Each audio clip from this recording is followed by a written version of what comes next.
वसंत व्याख्यानमालेच्या शताब्दी वर्षातलं आजचं हे 27वं पुष्प सामाजिक कार्यकर्त्या श्रीमती निर्मला केशव गरुड यांच्या स्मृतिप्रित्यर्थ आपण हे आजचं पुष्प गुंफत आहोत। हे पुष्प गुंफण्यासाठी आपल्यामध्ये ज्यांची संपूर्ण जगामध्ये एक उत्कृष्ट अँकर म्हणून ओळख आहे असे ज्येष्ठ पत्रकार आणि आपल्या मराठी माणसाचा दिल्लीतला अभिमान म्हणजे राजदीप सरदेसाई त्यांचं आगमन झालं। आपण टाळ्यांच्या गजरात त्यांचं स्वागत करूया। त्याचबरोबर आज तक चॅनलचे प्रमुख साहिल जोशी हे देखील आपल्यामध्ये उपस्थित आहेत, त्यांचंही टाळ्यांच्या गजरात आपण स्वागत करूया। मी या ठिकाणी डॉक्टर प्रदीप पवार, सुमंत मोरे, प्रशांत पाटील, अनिता प्रभू यांना व्यासपीठावर आमंत्रित करतो। आजचे प्रमुख पाहुणे राजदीप सरदेसाई आणि साहिल जोशी यांनीही व्यासपीठावर यावं अशी विनंती करतो। आता आपण लगेचच कार्यक्रमाला सुरुवात करत आहोत। मी टेक्निकल टीमला विनंती करतो, प्रारंभी आपण वसंत व्याख्यानमालेच्या कार्याचा आढावा घेणारी शताब्दी वर्षासंदर्भातील चित्रफीत या ठिकाणी प्रदर्शित करावी। गोदातीरी ज्ञान पर्वणी घेऊन उत्सव आला, गोदातीरी ज्ञान पर्वणी घेऊन उत्सव आला। वसंत व्याख्यानमाला ही वसंत व्याख्यानमाला, वसंत व्याख्यानमाला आली वसंत व्याख्यानमाला। मुहूर्त मेढम गोरानडे न्यायमूर्तींनी रोवली, जोड त्याला वझेराव साहेबांची मग लाभली। कुसुमांच्या या गावामध्ये,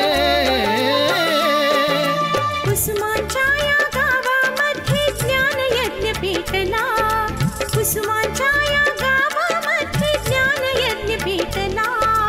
वसंत व्याख्यानमाला ही वसंत व्याख्यानमाला, वसंत व्याख्यानमाला आली वसंत व्याख्यानमाला।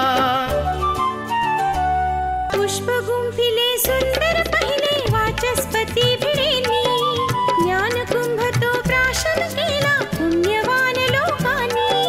परंपरेला जगद्गुरूंचा, परंपरेला जगद्गुरूंचा आशीर्वाद लाभला, परंपरेला जगद्गुरूंचा आशीर्वाद लाभला। वसंत व्याख्यानमाला ही वसंत व्याख्यानमाला, वसंत व्याख्यानमाला आली वसंत व्याख्यानमाला।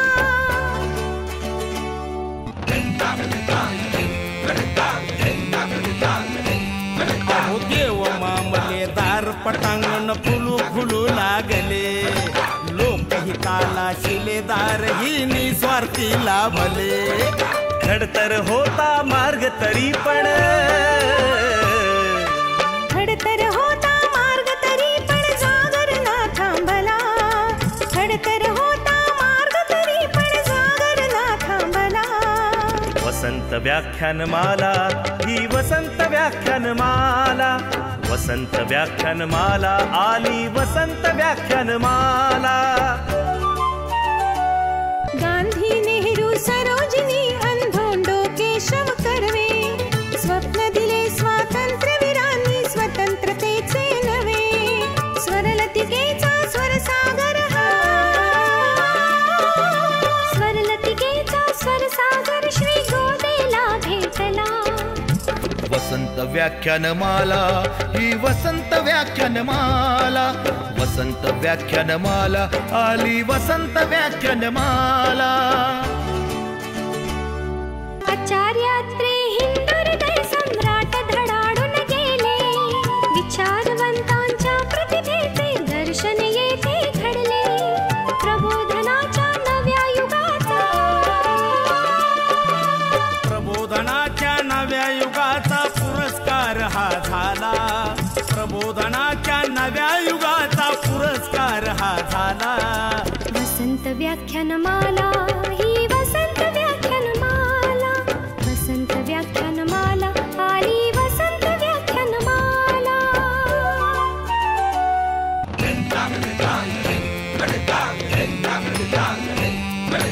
वैभवशाली परंपरेला जतन करूया सारे.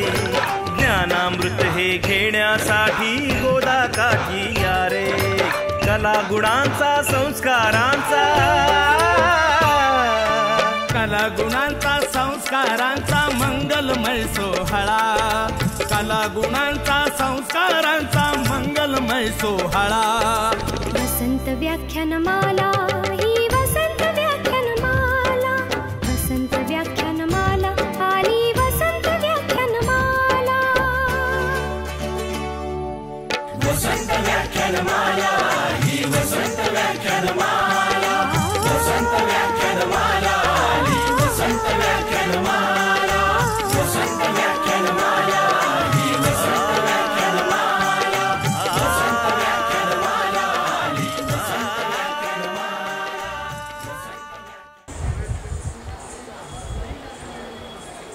कार्यक्रमाच्या प्रारंभी मी सर्व पाहुण्यांना विनंती करतो, आपण स्वर्गीय श्रीमती निर्मला केशव गरुड यांच्या प्रतिमेचं पूजन करून कार्यक्रमाचा शुभारंभ करा.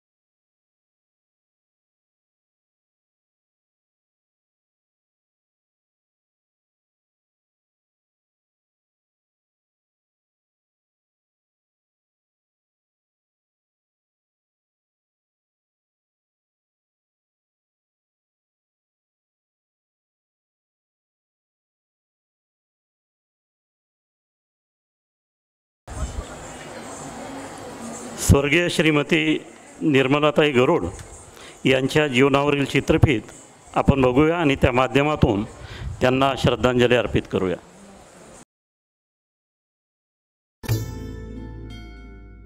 स्वर्गीय निर्मलाताई केशव गरुड स्वातंत्र्य चळवळीला वाहिलेल्या नवा मनू आणि श्री चैतन्य मासिकाचे मालक संपादक असलेल्या वडिलांसोबत त्यांनी साहित्यिक काम केले. स्वातंत्र्यपूर्व काळातील मेळे आणि सांस्कृतिक चळवळीत त्यांचा महत्त्वपूर्ण सहभाग होता.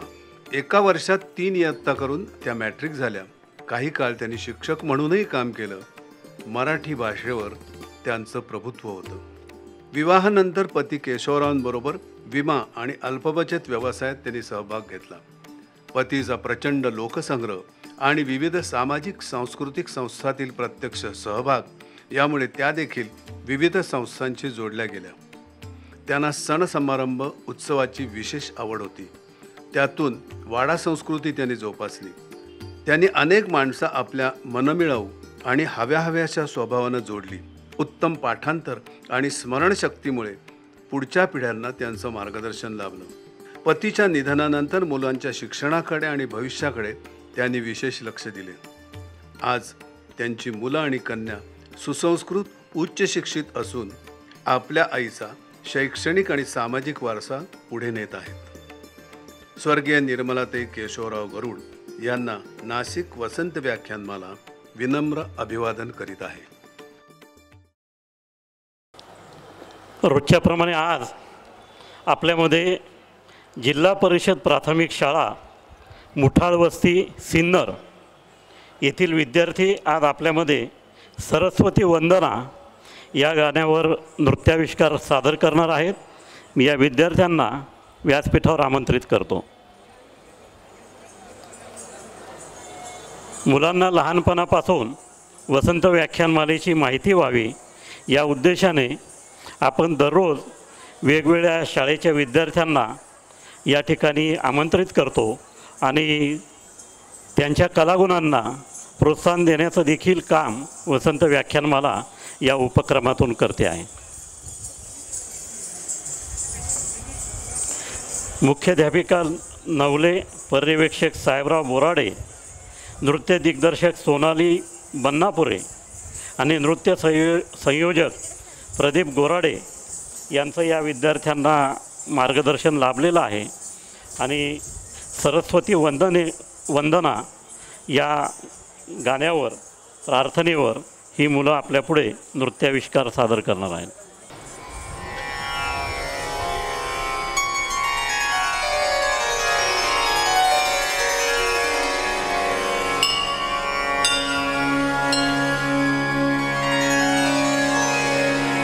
जय जगदीश्वरी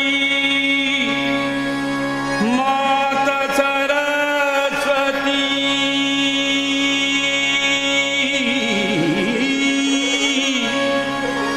माता सरस्वती,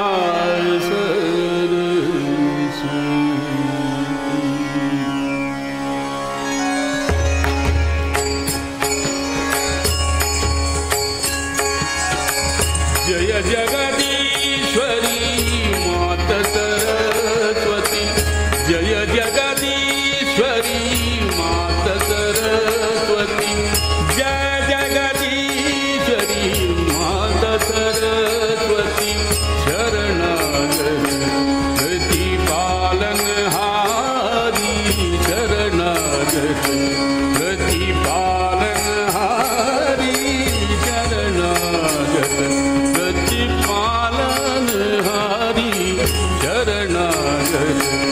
प्रतिपालनहारी, जय जगदीश्वरी माता सरस्वती, जय जगदीश्वरी माता सरस्वती.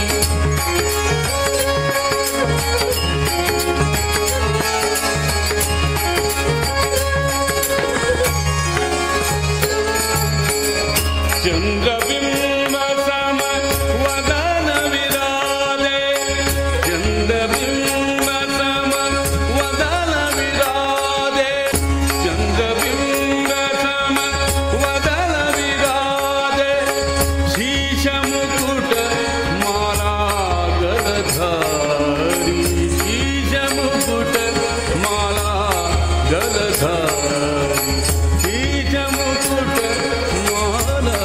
जलधारी, जय जगदीश्वरी माता सरस्वती, जय जगदीश्वरी माता सरस्वती.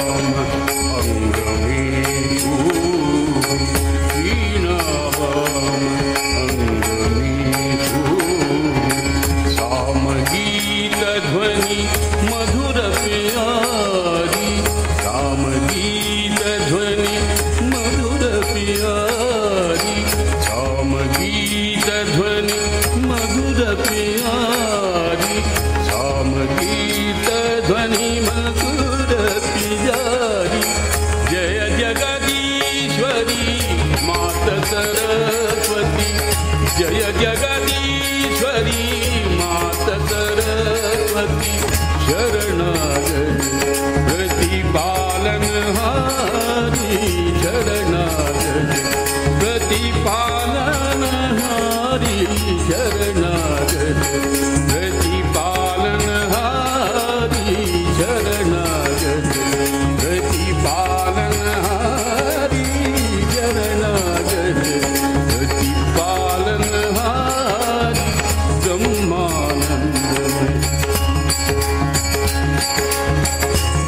ब्रह्मानंदमय दास तुम्हारो, ब्रह्मानंदमय दास तुम्हारो, ब्रह्मानंदमय दास तुम्हारो, की दर्शन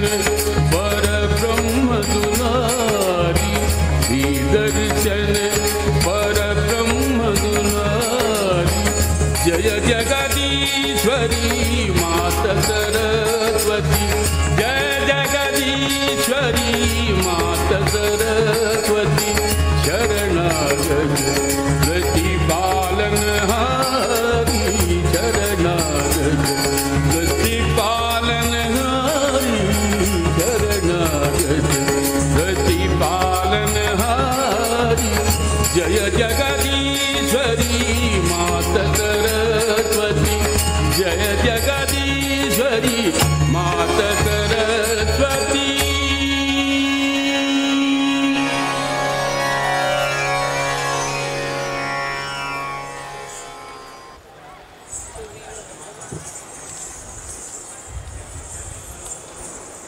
सर्व विद्यार्थ्यांनी अतिशय सुंदर नृत्याविष्कार आपल्यासमोर सादर केलेला आहे. मी या ठिकाणी मुख्याध्यापिका नवले, पर्यवेक्षक साहेबराव बोराडे, दिग्दर्शक सोनाली बन्नापुरे आणि प्रदीप गोराडे यांना व्यासपीठावर येण्याची विनंती करतो. सर्व पाहुण्यांना विनंती करतो, आपण या विद्यार्थ्यांना प्रमाणपत्र आणि स्मृतिचिन्ह देऊन त्यांच्या पाठीवर कौतुकाची थाप मारावी.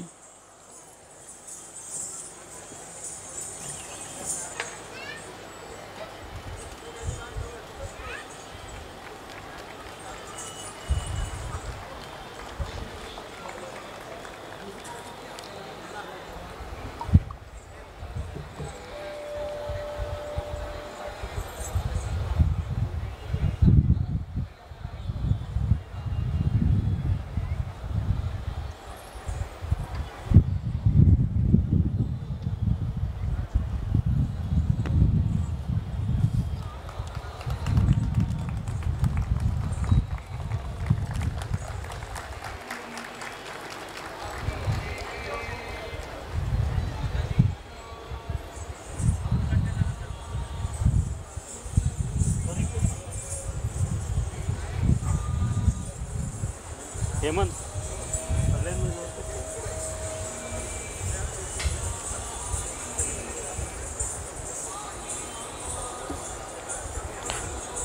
आजचे वक्ते ज्येष्ठ पत्रकार आणि 2014 the election that changed India या सर्वाधिक विक्री झालेल्या पुस्तकाचे लेखक आणि गेल्या 10 वर्षांपासून टी व्हीवरचा उत्कृष्ट अँकर म्हणून पुरस्कार मिळवणारे आदरणीय पद्मश्री राजदीप सरदेसाई यांचा व्याख्यानमालेच्या वतीने आपण सत्कार करत आहोत.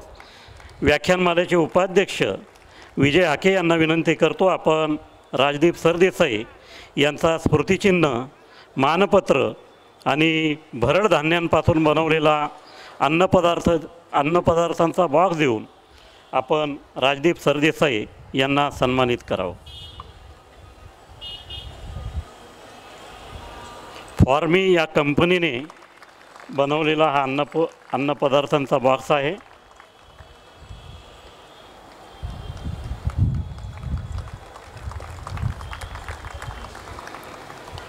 आपल्यामध्ये आज तक या वृत्तवाहिनीचे प्रमुख आणि अतिशय लोकप्रिय असे पत्रकार साहिल जोशी उपस्थित आहेत. मी अविनाश वाळुंजे यांना विनंती करतो, आपण साहिल जोशी यांना स्मृतिचिन्ह देऊन सन्मानित करावं.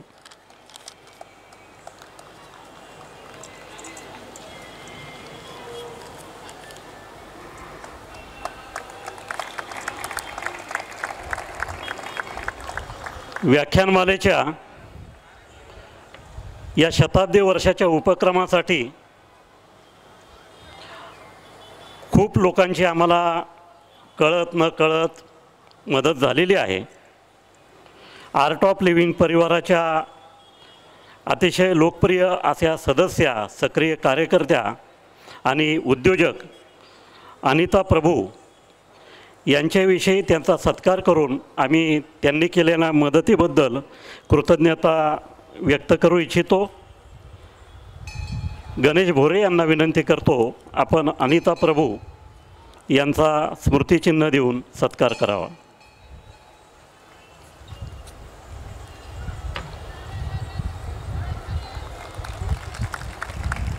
व्याख्यानमालेचे मार्गदर्शक डॉक्टर प्रदीप पवार यांचा सत्कार ॲडव्होकेट अजय निकम करतील.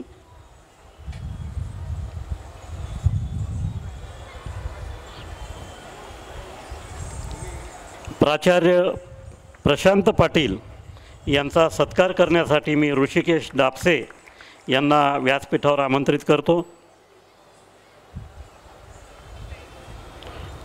समता परिषदेचे प्रमुख दिलीप खैरे यांचा सत्कार करण्यासाठी ॲडव्होकेट राहुल वाणी यांना विनंती करतो.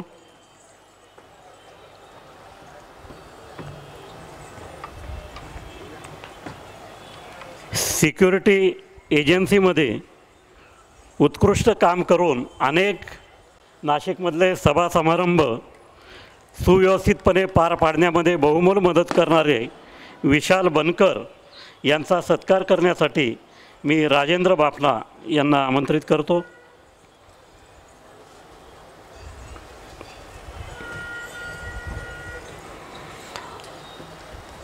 आपल्यामध्ये स्मार्ट सिटीचे प्रमुख सुमंत मोरे हे देखील उपस्थित आहेत. त्यांचा सत्कार करण्यासाठी कृष्णा शहाणे यांना विनंती करतो.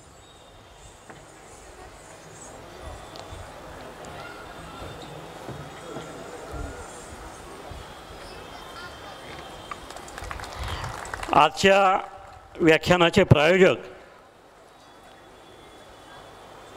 सन्माननीय विकास गरुड यांचा सत्कार करण्यासाठी मी विजय काकड यांना आमंत्रित करतो.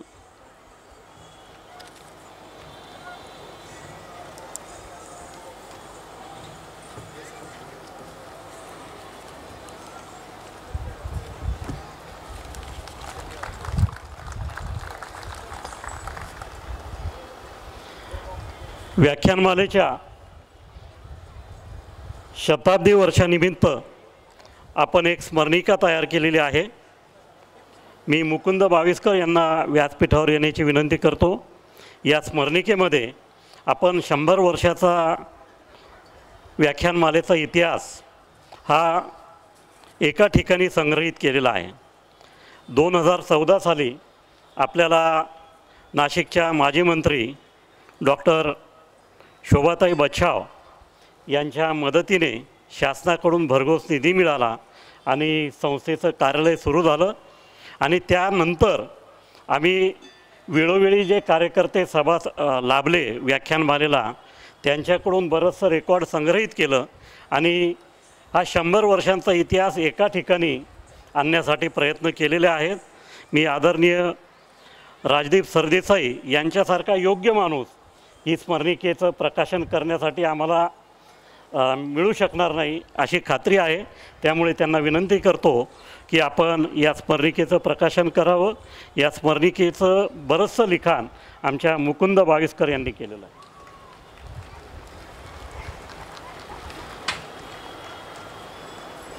व्याख्यानमालेच्या सर्व पदाधिकाऱ्यांना मी व्यासपीठावर येण्याची विनंती करतो. संगीता बापना, उषा तांबे, आपले सर्व कार्यकर्ते वरती या.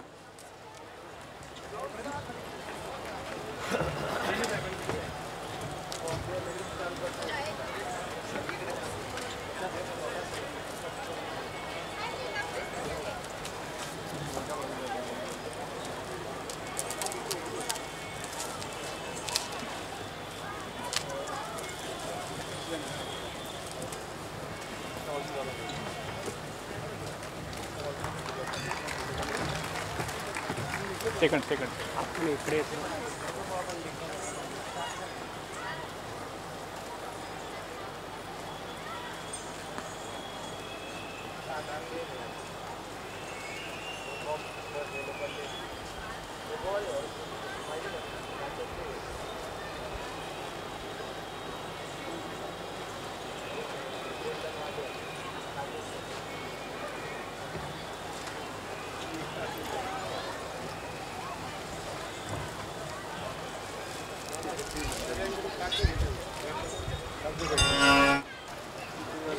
व्याख्यानमालेचं हे सुंदर व्यासपीठ आपण बघत आहात.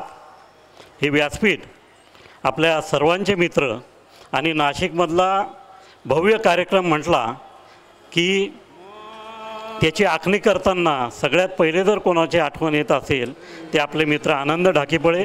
मी त्यांना विनंती करतो आपण व्यासपीठावर येऊन या सुंदर व्यासपीठाची निर्मिती केल्याबद्दल आदरणीय राजदीप सर यांच्या हस्ते सत्काराचा स्वीकार करावा.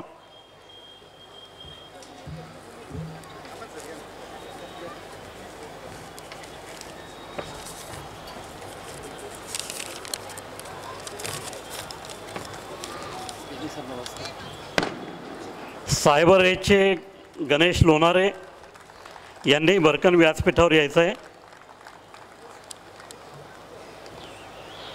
व्याख्यानमालेची सोशल मीडियावर जी सुव्यवस्थितपणे प्रसिद्धी सुरू आहे त्याचं बरंचसं साहित्य गणेश लोणारे हे दररोज पहाटे 5 वाजता तयार करून पाठवत असतात आणि पुढे मग त्याचं वितरण सुरू होतं सर्व व्याख्यानमालेच्या पदाधिकाऱ्यांकडून.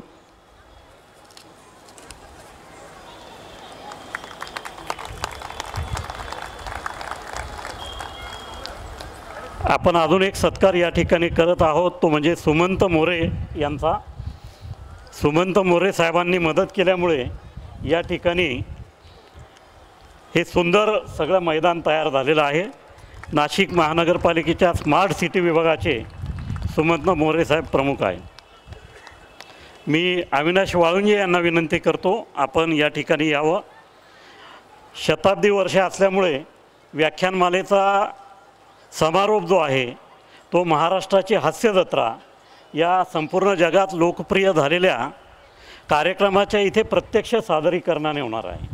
इथे 13 कॅमेरे लावून 2 एपिसोड चित्रित केले जाणार आहेत आणि त्यामध्ये या मालिकेतले सर्व 25 सेलिब्रिटी कलावंत सहभागी होणार आहेत. त्यामुळे आम्ही दरवर्षी जे समारोपाच्या दिवशी सगळे सत्कार करतो मग आम्ही ते 3 टप्प्यामध्ये विभागले आहेत. आज आम्ही राजदीप सरदेसाई यांच्या हस्ते हे व्याख्यानमालेची जी काही वाटचाल सुरू आहे ती सगळ्या प्रसिद्धी माध्यमांच्या पत्रकारांच्या मदतीने सुरू आहे. त्यामुळे या ठिकाणी आज आपण social media, print media, electronic media यांच्या प्रतिनिधींना आमंत्रित केलेलं आहे. मी राजदीप सरांना विनंती करतो आपण आमच्या या प्रतिनिधींचा सत्कार करावा आणि तुम्ही केलेल्या सत्कारामुळे उत्तम कामगिरी पुढे करण्याची संधी, ऊर्जा, प्रेरणा ही निश्चितपणे आम्हाला मिळेल असा विश्वास वाटतो. धन्यवाद काका. प्रसारमाध्यमांशिवाय आपली प्रगती होणे खरंच अवघड आहे कारण सर्वच बातम्या प्रसारित करणे आणि त्याचा प्रसार करणे हे प्रसारमाध्यमच करतात. मी नाव वाचल्यावर आपण सत्कारासाठी यावं ही मी विनंती करतो. अश्विनी पांडे, दैनिक गावकरी. रविकांत तामनकर, दैनिक गावकरी. दैनिक सकाळचे दत्ता जाधव, सोमनाथ कोकरे.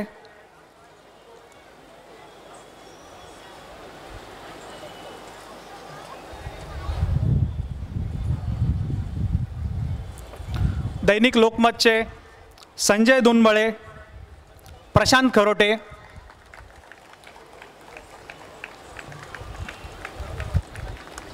दिव्य मराठीचे निलेश अमृतकर, विवेक बोकील.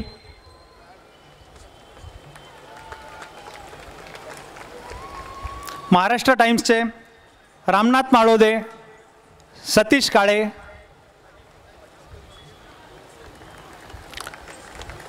दैनिक देशदूतचे दिलीप आहिरे आणि छायाचित्रकार सतीश देवगिरे.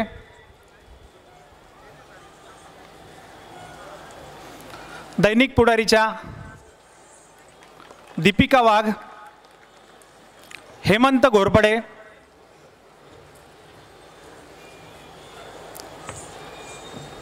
पुण्यनगरीचे आमचे मित्र अमोल भाऊ आहेर.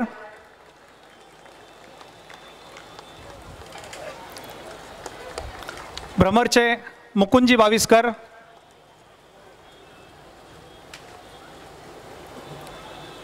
लोकसत्ताच्या चारुशिलाताई कुलकर्णी. यतीश भानू,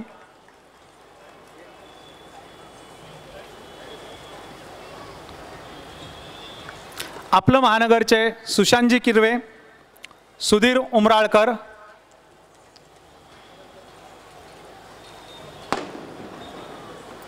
नवराष्ट्रचे निलेश अलई, प्रहारचे कुमारजी कडलग,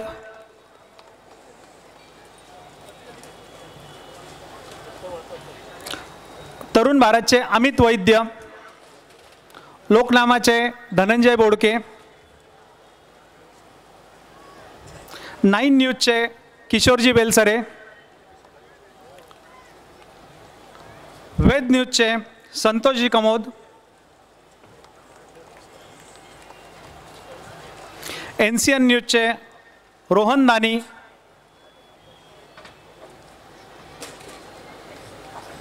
न्यू आपला महाराष्ट्राचे संदेशजी केदारे,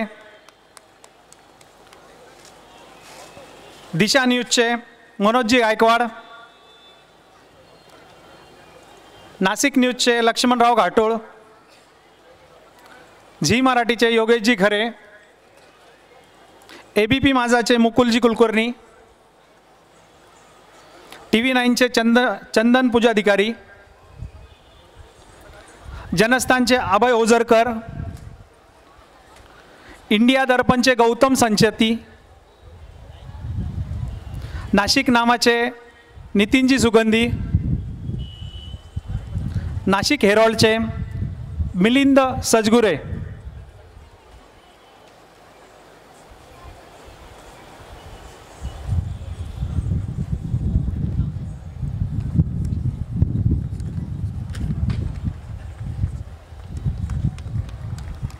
धन्यवाद सर.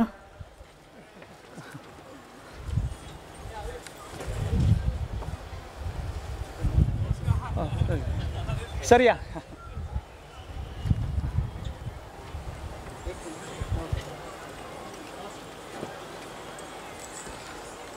धन्यवाद सर.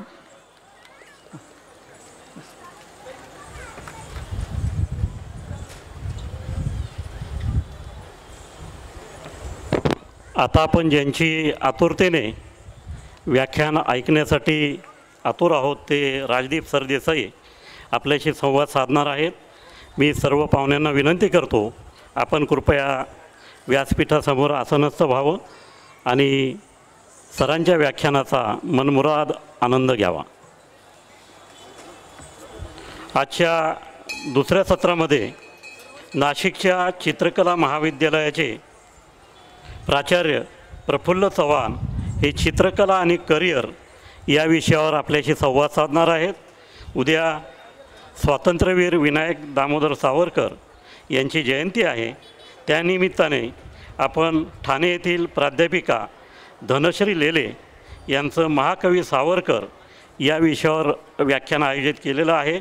आणि दुसऱ्या सत्रामध्ये बागेश्री निर्मित सागरा प्राण तळमळला हा सुमधुर गाण्यांचा कार्यक्रम सादर होणार आहे. 29 मे रोजी अमेरिका येथील बृहन महाराष्ट्र मंडळाच्या माजी अध्यक्षा विद्या जोशी या आपल्याशी संवाद साधणार आहेत. भारताबाहेरील भारत हा त्यांच्या व्याख्यानाचा विषय आहे. दुसऱ्या सत्रामध्ये गायिका आणि आर्ट डायरेक्टर मृगदा सुधीर कुलकर्णी या रंगराची हा प्रेमरंगातील भक्तिकाव्याचा कार्यक्रम आपल्यासमोर सादर करतील. 30 मे रोजी झी मराठी प्रस्तुत उत्सव नात्यांचा हा एक जल्लोषपूर्ण कार्यक्रम आपण अनुभवणार आहोत. त्यामध्ये सारेगमप या लोकप्रिय मालिकेतील गायक सहभागी होणार आहेत. त्याचबरोबर झी या वाहिनीवरील सेलिब्रिटी कलावंत देखील या कार्यक्रमात सहभागी होणार आहेत. आणि 31 मे रोजी महाराष्ट्राची हास्य जत्रा या कार्यक्रमाने व्याख्यानमालेचा समारोप होणार आहे. राजदीप सर, आम्ही काळाला अनुसरून यावर्षी व्याख्यानमालेची वेबसाईट निर्माण केली आणि त्यावर सुमारे 400 व्याख्यानं उपलब्ध करून दिलेले आहेत गेल्या 15-20 वर्षातली. आणि त्याला अभ्यासकांचा अतिशय चांगला प्रतिसाद मिळतो आहे. आम्ही यूट्यूब चॅनलवर देखील दररोज या व्याख्यानाचं प्रक्षेपण करत आहोत आणि महाराष्ट्राच्या 10 जिल्ह्यांमध्ये आत्ता केबल टी व्हीच्याद्वारे या व्याख्यानाचं प्रक्षेपण सुरू आहे. मला सांगायला आनंद वाटतो की यूट्यूब चॅनलवर केवळ भारतातील नव्हे तर जगभरातील दर्शक हे जोडले गेलेले आहेत आणि जगभरामध्ये ही व्याख्यानमाला पोहोचलेली आहे आणि खऱ्या अर्थाने ही व्याख्यानमाला ग्लोबल झालेली आहे. स्वीडन येथील पाकिस्तान विषयाचे एक अभ्यासक डॉक्टर इश्तियाक अहमद यांचं व्याख्यान तर म्हणजे 24 तासात 55,000 लोकांनी यूट्यूबवर बघितलं आहे आणि एक वेगळा विक्रम प्रस्थापित केलेला आहे. मी राजदीप सरदेसाई सर यांना विनंती करतो, आपण भारतातील सद्य राजकीय स्थिती, राजकारण हा आपल्या सर्वांचाच खूप आवडता आणि चर्चेचा विषय आहे, त्यामुळे त्या विषयावर आपण आमच्याशी मनमोकळा संवाद साधावा. तत्पूर्वी आपण राजदीप सरदेसाई यांच्या जीवनचरित्रावरील एक छोटीशी चित्रफीत बघूया.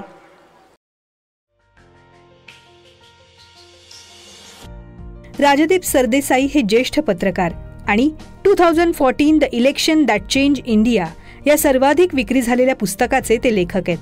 टीव्ही आणि प्रिंट मीडियामधल्या 26 वर्षाच्या पत्रकारितेच्या अनुभवानंतर संस्थापक संपादक म्हणून CNN, IBN सारख्या चॅनलसह IBN 18 नेटवर्क स्थापन करण्यापूर्वी सरदेसाई हे NDTV नेटवर्कचे व्यवस्थापकीय संपादक होते. वयाच्या 26व्या वर्षी टाइम्स ऑफ इंडियाच्या मुंबई आवृत्तीसोबत त्यांनी आपल्या कारकिर्दीची सुरुवात केली. राजदीप सरदेसाई सध्या प्राईम टाईम शोचं अँकरिंग करतात आणि त्याचबरोबर इंडिया टुडेचे ते संपादक सल्लागार आहेत. राष्ट्रीय राजकारणात त्यांना विशेष रस आहे. पत्रकारितेतल्या उत्कृष्ट कामगिरीसाठी राजदीप सरदेसाई यांना 2008 मध्ये प्रतिष्ठित पद्मश्री अवॉर्ड, 2002 मध्ये गुजरात दंगलीच्या कव्हरेजसाठी आंतरराष्ट्रीय पुरस्कार, 2007 मध्ये Ramnath Goenka excellence in journalism अवॉर्डसह अनेक पुरस्कार प्रदान करण्यात आले. 2014च्या सार्वत्रिक निवडणुकांच्या कव्हरेजसाठी आशियातील सर्वोत्कृष्ट वृत्त सादरकर्त्यांना दिला जाणारा आशियाई टेलिव्हिजन पुरस्कार 2014 मध्ये त्यांना प्रदान करण्यात आला. इंडियन टेलिव्हिजन अकादमीच्या न्यूज अँकर ऑफ द इयर या 8 पुरस्कारांचे ते जेते आहेत आणि त्याचबरोबर त्यांच्या बिग फाईट या कार्यक्रमानं सलग 2दा सर्वोत्कृष्ट टॉक शोसाठी एशियन टीव्ही पुरस्कार जिंकलाय. 2000 या वर्षी वर्ल्ड इकॉनॉमिक फोरमनं त्यांचा उद्याचा ग्लोबल लीडर म्हणून निवड केली होती. अनेक पाक्षिक तसंच हिंदुस्तान टाइम्स बरोबरच अनेक वृत्तपत्रांमध्ये राजदीपजी सरदेसाई स्तंभ लिहितात आणि त्यांचे स्तंभलेखन वाचक अगदी आवडीनं वाचतात. मुंबईतल्या सेंट झेवियर्स कॉलेजमधून राजदीपजी सरदेसाई यांनी अर्थशास्त्रात पदवी घेतल्यानंतर ऑक्सफर्ड विद्यापीठातून मास्टर्स आणि LLB पूर्ण केलं. तिथे क्रिकेटमध्ये देखील त्यांनी ऑक्सफर्ड ब्लू हे मिळवलंय.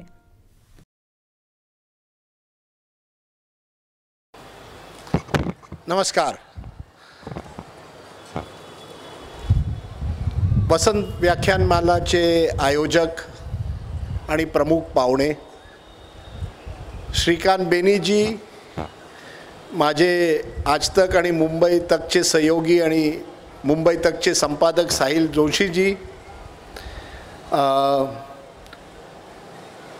बहिणींनो, भावांनो, नाशिकची प्रगतिशील जनता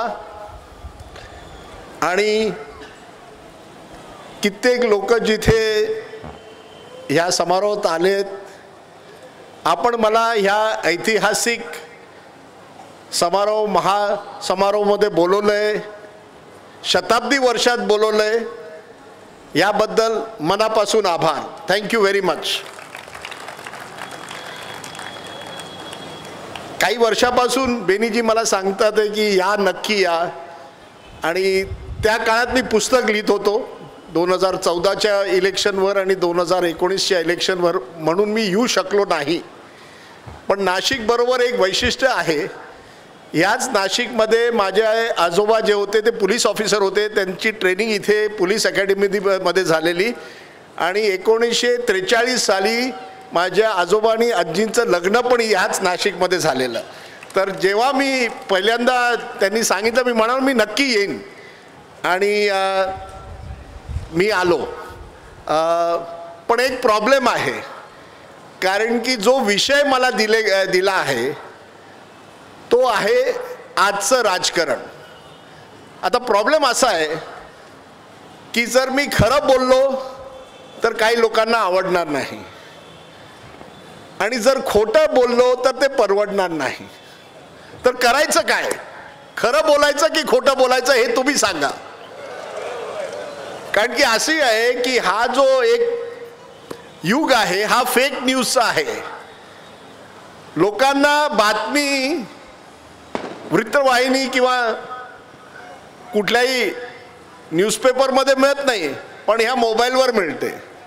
एक व्हॉट्सॲप युनिव्हर्सिटी सुरू झाली आहे, आणि त्या कारणामुळे असं झालं आहे की काही पण मी म्हणालो, लोक म्हणतील तुम्ही मोदींच्या विरोधात आहात, दुसरं कोण म्हणणार तुम्ही गांधी परिवारचे जवळचे आहात. मला कोणी गांधी परिवारच्या घरी मी कधी गेलो नाही आहे, आणि मोदींजींनी पण मला त्यांच्या घरी बोलवलं नाही आहे. तर मी तुमच्या समोर जे ठेवणार आहे ते एका प्रमाणाने आजचं जे राजकारण आहे त्याचं एक इमेज, एक मिरर इमेज आहे. आणि तुम्हाला ते आवडणार नाही आवडणार हे मला कल्पना नाही आहे, पण मला वाटतं पत्रकारची एक दायित्व असतं की लोकांना दाखवायला पाहिजे खरी वस्तुस्थिती काय आहे, आणि ते होत नाही आजच्या पत्रकारितेत.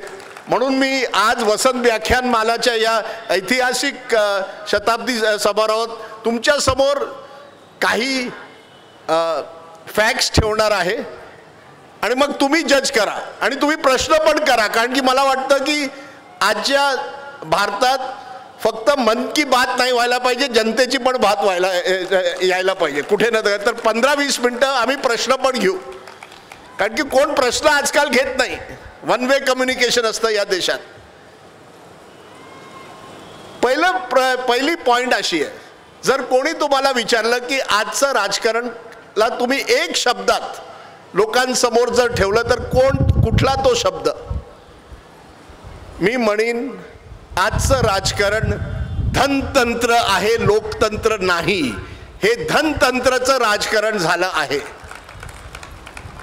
हा माझा शब्द नाहीये. 2004 साली मी अटल बिहारी वाजपेयींचा इंटरव्ह्यू केला. वाजपेयी तेव्हा प्रधानमंत्री होते. एप्रिलचा महिना होता, मला अजूनही आठवण आहे. त्याच्या एक दिवसा अगोदर एक साडी कांड झालेला, म्हणजे 40 महिलांनी साडी पकडताना त्यांच्यावरती 40 महिलांची हत्या तुम्ही म्हणू शकता झालेली. कारण की एक स्टॅम्पीड झालेली लखनौमध्ये. आणि एक अशा काळात लोकांना सांगितलं गेलेलं इंडिया शायनिंग, आणि खरी वस्तुस्थिती होती की साडीसाठी लोक पळत होती.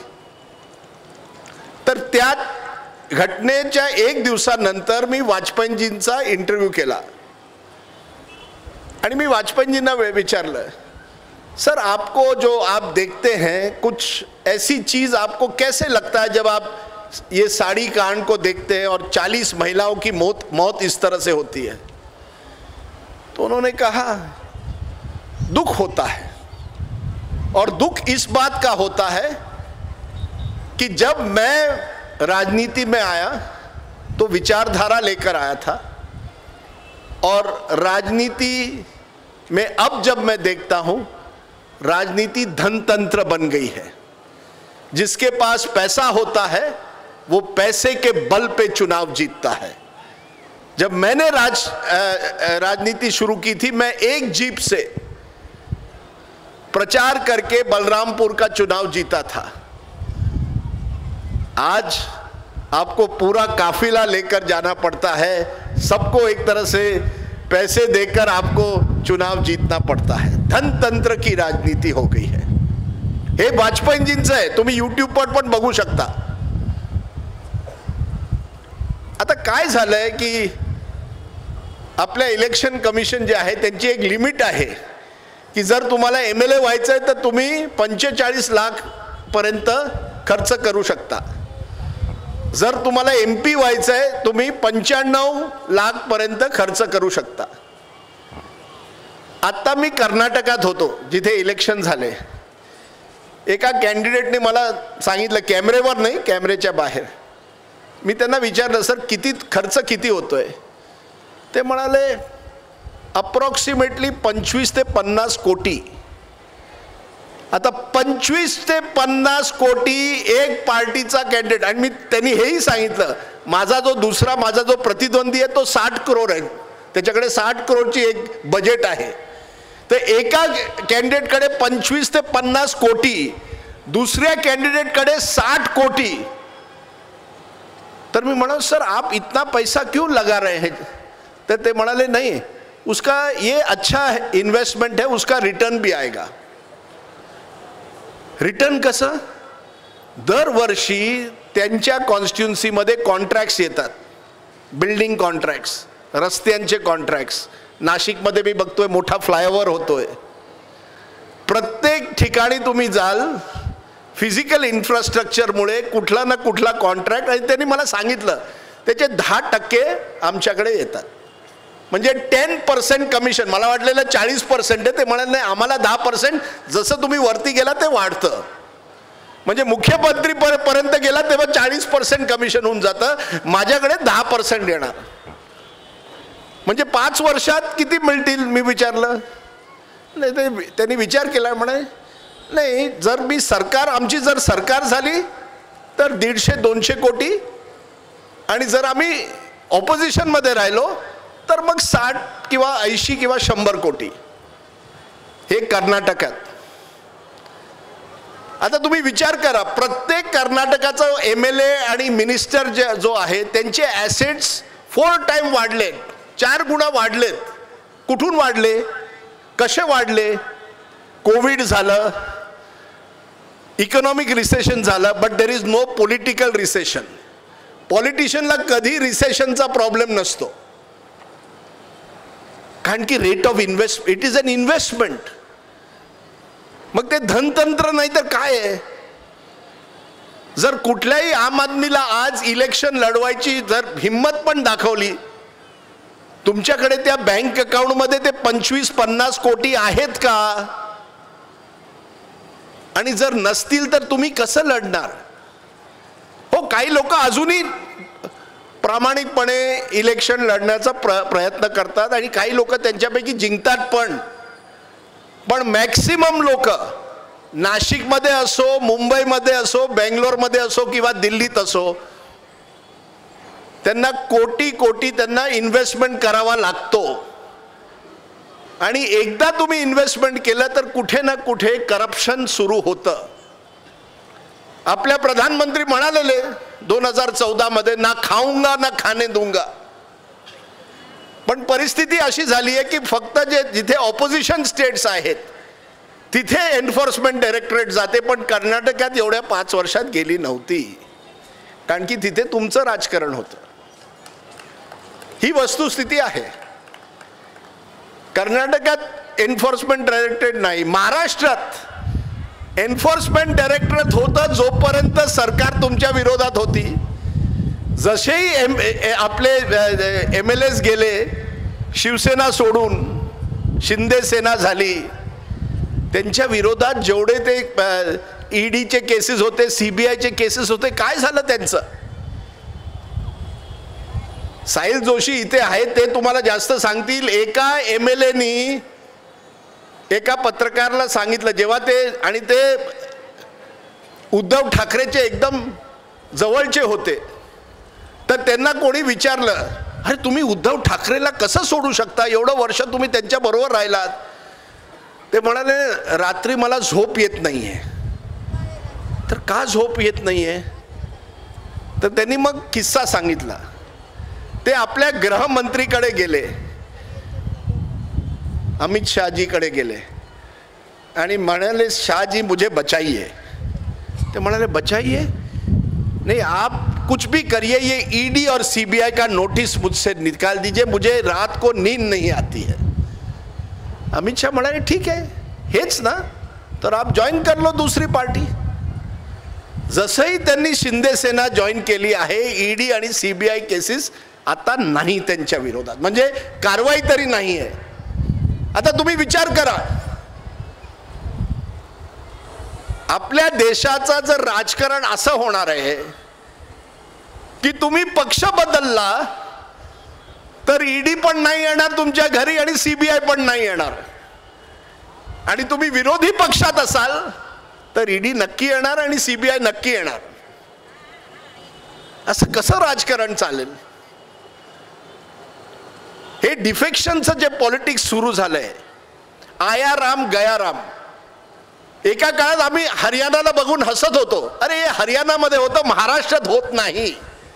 हे महाराष्ट्र जे आहे, गोखले, आगरकर, रानडे, टिळक, हे सगळ्यांचं नावं आम्ही घेत होतो. आता ते घेऊ शकत नाही. आता महाराष्ट्र आणि हरियाणामध्ये काही फरक नाहीये, फक्त एवढं तिथे होलसेल डिफेक्शन्स होतात, इथे रिटेल डिफेक्शन्स होतात. महाराष्ट्रामध्ये 15 लोक जातात, मग 5 अजून जातात, कुठल्या हॉटेल रिसॉर्टमध्ये जातात. कर्नाटकात पण तेच होतं. हरियाणामध्ये ते सगळे एकत्रच जातात, 50चे 50 जातात. तर विचार करा, मग कर्नाटकात दर MLA जो आहे, 224 MLAs आहेत, त्याच्यापैकी असे 70-80 आहेत ज्यांनी गेल्या 10 वर्षात 2 किंवा 3 पार्टीमध्ये आपलं नाव घातलंय. तुम्ही विचार करा, एक दिवस काँग्रेसमध्ये, दुसऱ्या दिवस JDS मध्ये, तिसऱ्या दिवस ते BJP मध्ये जातात. माझ्या मोबाईलवर एक नंबर होता, मिस्टर सुधाकर. तर मला माझ्या एक शोसाठी एक काँग्रेसचा गेस्ट पाहिजे होता कर्नाटकाचा. गेल्या इलेक्शनमध्ये मी ह्या सुधाकर सरला भेटलेलो, ते डॉक्टर आहेत. तर मी त्यांना फोन केला, सुधाकर सर हमारे पास काँग्रेस का गेस्ट नहीं है, तुम्ही या जरा. तर ते म्हणजे 1 मिनिटानंतर म्हणतात, आता मी काँग्रेसमध्ये नाही आहे, मी BJP मध्ये गेलो आहे. अरे मी म्हणालो कधी आपण गेला? नाही नाही, मी गेलो आणि मला मंत्री पण करणार आहेत. मंत्री झाले ते. म्हणजे मंत्री व्हायला तुम्ही एक ज्या पार्टीच्या तिकीटवर इलेक्ट झाला आहात ते सोडून तुम्ही दुसऱ्या पार्टीत जातात. हे कसलं राजकारण? इथे एथिक्स कुठे आहेत? ह्याच्यात विचारधारा कुठे आहे? फक्त मंत्री व्हायचंय. कौन बनेगा मंत्री? महाराष्ट्रामध्ये तर कौन बनेगा मुख्यमंत्री. तर फडणवीस सरांना वाटलं असेल की मी मुख्यमंत्री बनणार, लास्ट मिनिटला कोणाला कळलं की एकनाथ शिंदे होणार. लाईफमध्ये लॉटरी होते एका व्यक्तीची, शिंदे सरांची लॉटरी लागली. पण शिंदे सरांना पण विचार करावा लागेल, आणि उद्धव ठाकरे आणि शरद पवार आणि इतर आपले जे मोठे राजकीय सगळ्यांना विचार करावा लागेल, कसलं राजकारण करताय तुम्ही. तुम्ही वोटर बरोबर धोका करतात आहे. तुम्ही एका पार्टीच्या तिकीटवर निवडून येता आणि मग दुसऱ्या पार्टीबरोबर जातात. हा लोकांबरोबर धोका आहे, खोका नाही, धोका. हे खरं आहे. हे प्रत्येक पार्टीमध्ये होत आहे. पण आजच्या काळात कारण की BJP पार्टी पॉवरमध्ये आहे, त्या कारणामुळे लोक BJP कडे जातात. आता पुष्कळ लोक मला म्हणतात तुम्ही BJP ला टीका का करता, तुम्ही काँग्रेसबद्दल का बोलत नाही. अरे BJP ची सरकार आहे, नेतृत्व त्यांचं आहे. ते जेव्हा विरोधी पक्षात होते काय म्हणायचे? We are party with a difference. आम्ही एक वेगळी पार्टी आहोत, आमच्याकडे विचारधारा आहे. अरे कसली विचारधारा जर तुम्ही ऑपरेशन लोटस करणार, जर तुम्ही गोव्यात, मणिपूर, महाराष्ट्र, कर्नाटक, मध्य प्रदेश सरकार पाडणार आणि तुमची सरकार करणार, मग कसलं तुमचं वेगळेपण? कसलं तुम्ही कुठे वाजपेयीजी आणि अडवाणीजी आणि कुठली पार्टी तुमची झाली आहे? धंदा है पर गंदा है, हे खरं आहे.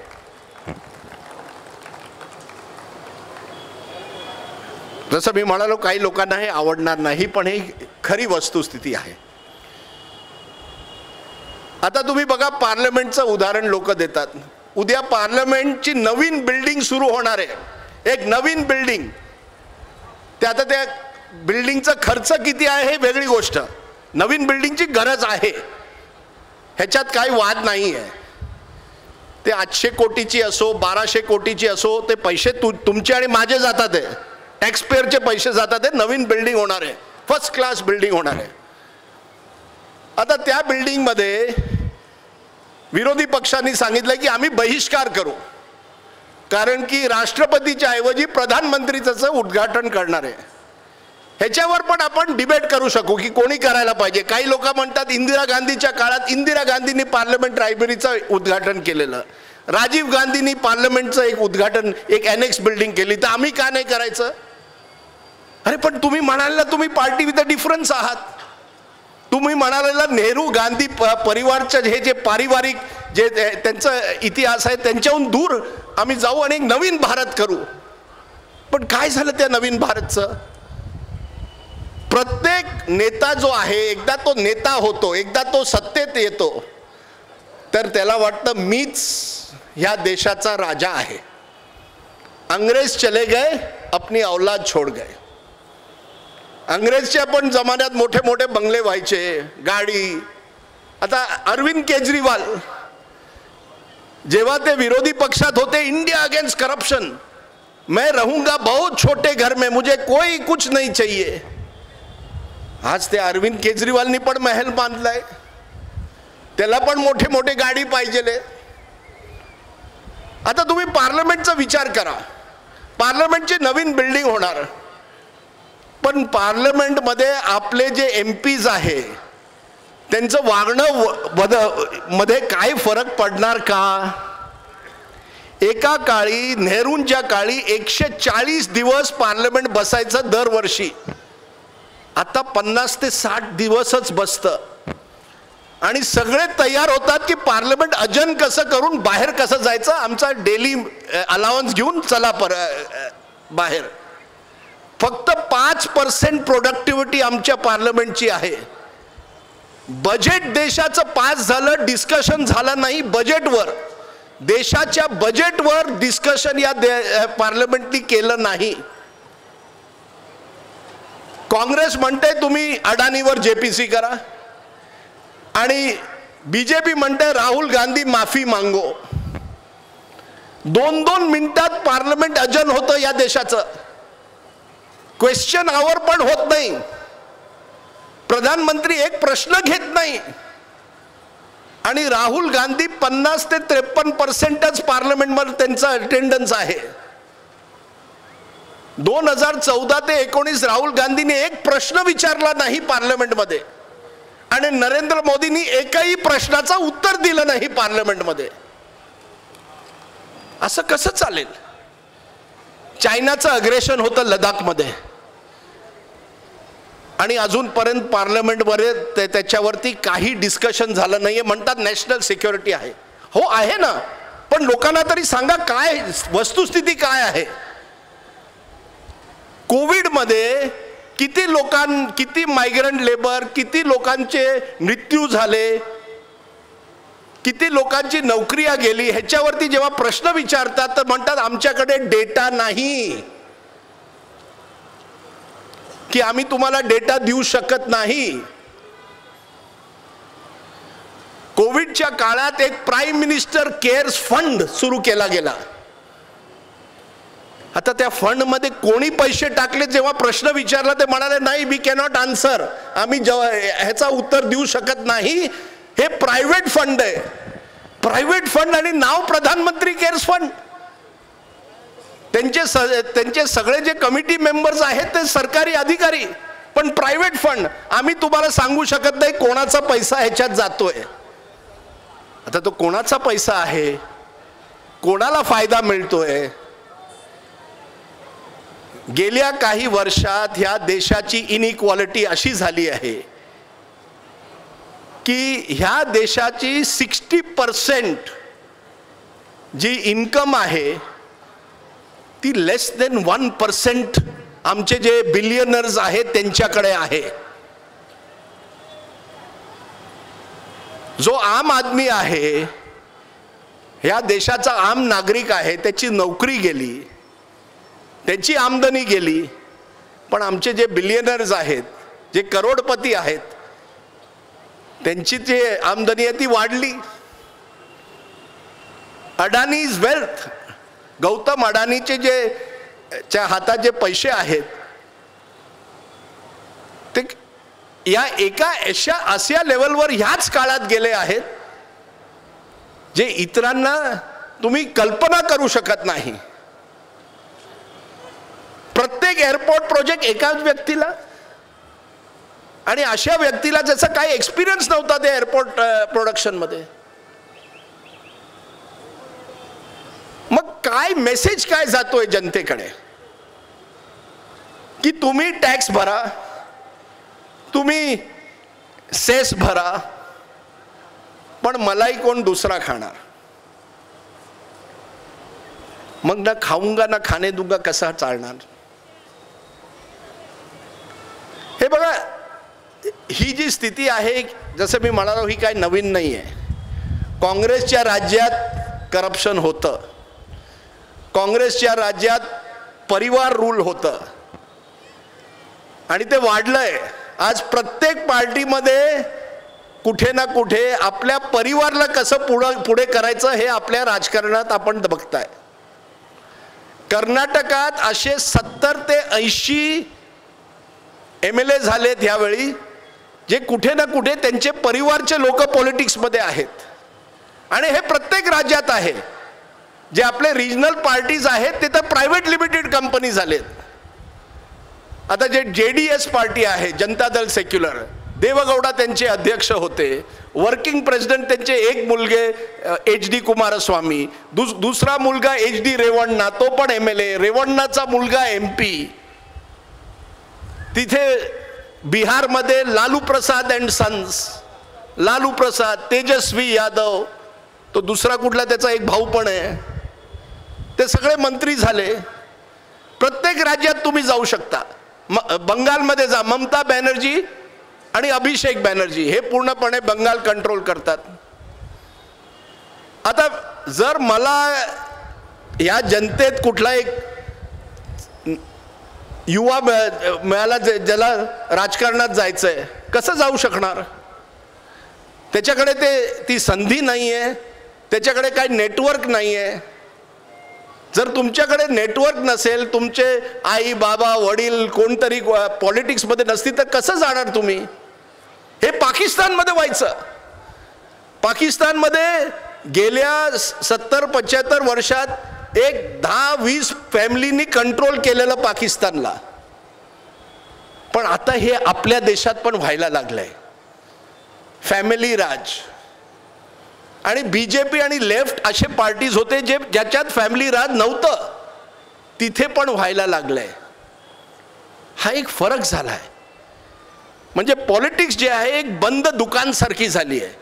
या बंद दुकानमध्ये फक्त काही लोकांसाठी एंट्री आहे, पब्लिकसाठी एंट्री नाही आहे. आणि त्या कारणामुळे या देशात आता मास लीडर राहिले नाही आहेत. मास लीडर कोण होता की रोज जनता दरबार करून लोकांचे प्रश्न घ्यायचे, लोकांचे ऐकाय, लोक यायची त्यांच्या घरी. एक कॉन्टॅक्ट होता, एक संपर्क होता. तो संपर्क तुटलाय. जसं मी म्हणालो, अंग्रेज चले गए, अपने औलाद छोड़ गए, राजा महाराजा बन गए. मी प्रत्येक मुख्यमंत्रीच्या घरी जातो आणि बघतो की त्यांना एंट्रीच मिळत नाही लोकांना. कारण की एवढी मोठी VIP सिक्युरिटी आहे की लोकांबरोबर संपर्क होतच नाही. आता अशी स्थिती झाली आहे. तुम्ही प्रत्येक राज्यात जा, आपल्या मुख्यमंत्रीचे बंगले मोठे होत चाललेत. त्यांच्या आजूबाजूला एवढे सिक्युरिटी गार्ड्स आहेत, तर तुम्ही जनता जी आहेत कसं जाऊ शकाल त्यांच्या जवळ. एकनाथ शिंदेनी प्रयत्न केला आहे. त्यांना मी म्हणजे एवढं तर आहे की कमीच्या कमी त्यांच्या घरी लोक बाहेर जाऊन ते भेटतात तरी, कधी त्यांना लोकांना भेटतात. पण तुम्ही बघा, पुष्कळ असे राजा या देशात नेते आहेत, त्यांना तुम्ही भेटूच शकत नाही. 5 वर्षात एकदा येणार तुमच्याकडे जेव्हा त्यांना वोट पाहिजे. Vote bank politics.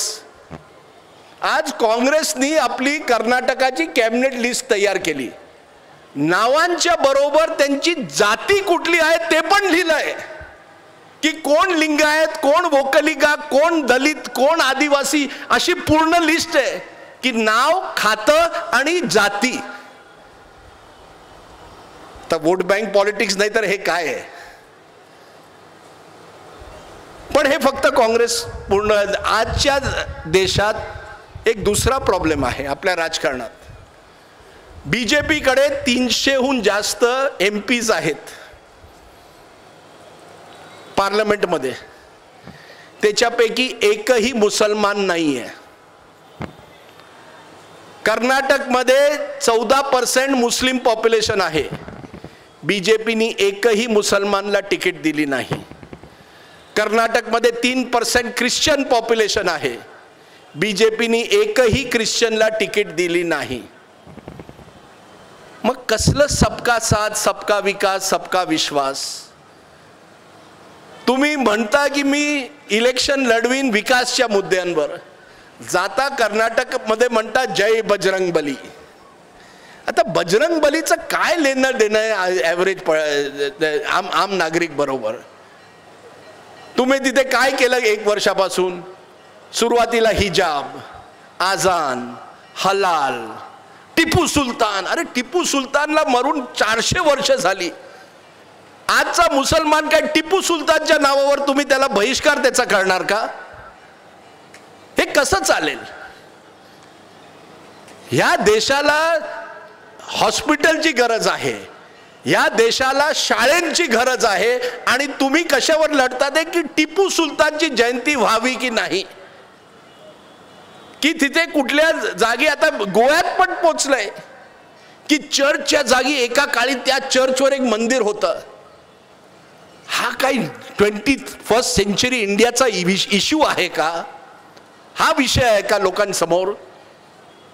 की तुम्ही फक्त तेच करताय जे ब्रिटिशांनी केलं, डिवाइड आणि रूल.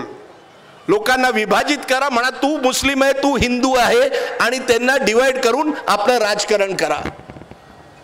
असं राजकारण पाहिजे का? कोविडच्या काळात काय झालं?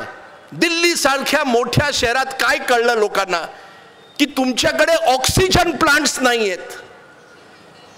तुम्ही म्हणता की we will be a 21st century super power, आम्ही सुपर पॉवर होणार आहोत. अरे तुम्ही सुपर पॉवर व्हा, पण अगोदर ऑक्सिजन प्लांट्स तरी द्या. तुम्ही कुठल्याही गव्हर्नमेंट स्कूलमध्ये आज जा आणि बघा टीचर किती येतात नाही येत. टीचर ॲब्सेंटिझम बघा. तुम्ही एक देशाला कॉम्पिटिटिव्ह तेव्हाच करू शकाल जेव्हा तुमची एज्युकेशन सिस्टम त्या लेवलवर येईल जी चायनाची सिस्टम झाली आहे. तुम्ही फक्त चायनाला मॅन्युफॅक्चरिंगमध्ये कॉम्पीट करू शकणार नाही, पण तुम्ही चायनाचे 8 असे युनिव्हर्सिटीज आहेत जे टॉप 100 युनिव्हर्सिटीजमध्ये विश्वचे टॉप 100 युनिव्हर्सिटीजमध्ये आहेत. भारताची एकही युनिव्हर्सिटी टॉप 200 मध्ये नाही आहे. मग कसला सुपर पॉवर? तुमची हेल्थ केअर सिस्टम बघा. तुम्ही प्रायव्हेटाइज केली हेल्थ केअर सिस्टम, पण प्रायव्हेट हेल्थ केअर सिस्टममध्ये तुम्ही कोविडमध्ये बघितलं कोणाला तिथे एंट्री मिळायची? तुमचं इन्व्हेस्टमेंट किती आहे हेल्थ केअरवर? तुमचं इन्व्हेस्टमेंट किती आहे एज्युकेशनवर? पण हे जेव्हा प्रश्न विचारले आजच्या काळात तर लोक म्हणते अरे तुम तो देशद्रोही आहे, अँटी नॅशनल आहे. हे तुम्ही असं म्हणताय कारण की तुम्हाला नरेंद्र मोदीला हटवायचं. हे नरेंद्र मोदी बद्दल नाहीये. या देशाला आझादी 2014 मध्ये मिळाली नाही, 1947 मध्ये 1947 मध्ये मिळाली.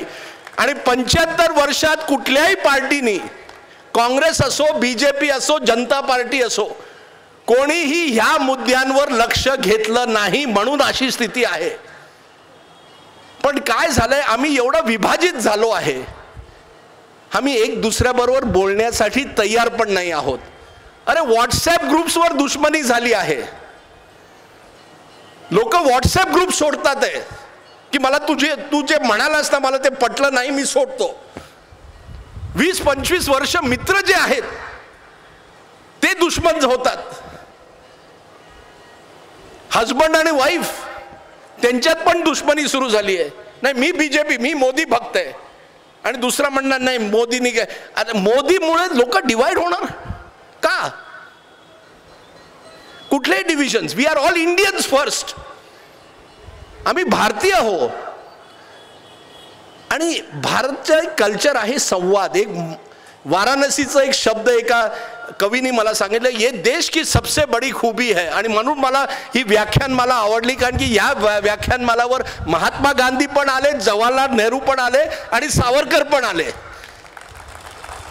आणि मी तुम्हाला गॅरंटी देतो, जर आज सावरकर असते आणि गांधी असते आणि आंबेडकर असते आणि पटेल असते आणि नेहरू असते, ते सर्व इथे बसले असते आणि त्यांनी संवाद विवाद केला असता, पण बहिष्कार एक दुसऱ्यांचा केला नसता.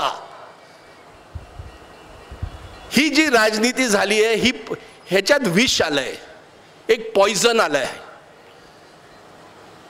की मला तुम्ही जे म्हणाला मला पटत नाही, तर तुम्ही माझे विरोधी नाही, तुम्ही माझे दुश्मन झालात. आज जेव्हा महाराष्ट्राचे गव्हर्नर टी पार्टी करतात, विरोधी पक्ष जात नाही. शिवसेना, उद्धव सेना, आता ते नावं पण एवढी झाली आहेत त्यांची, उद्धव बाळासाहेब ठाकरे सेना आणि शिवसेना एकनाथ शिंदे एकमेकाबरोबर बसत नाही पार्लमेंटच्या टेबलवर.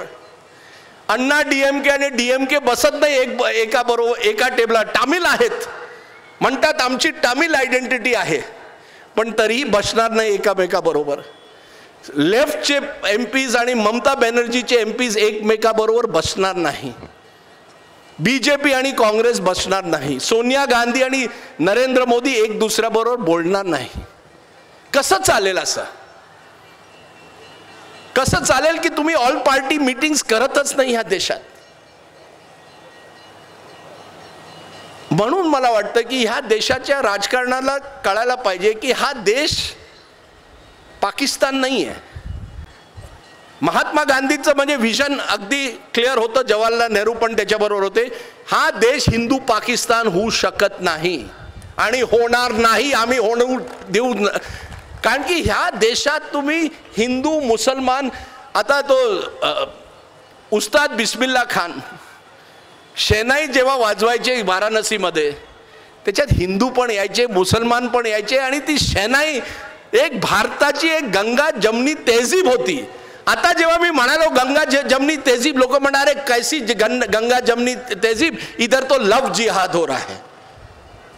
अरे तुम्ही 2-3 उदाहरण घेऊन पूर्ण समाजला असं म्हणणार की लव जिहाद हो रहा है?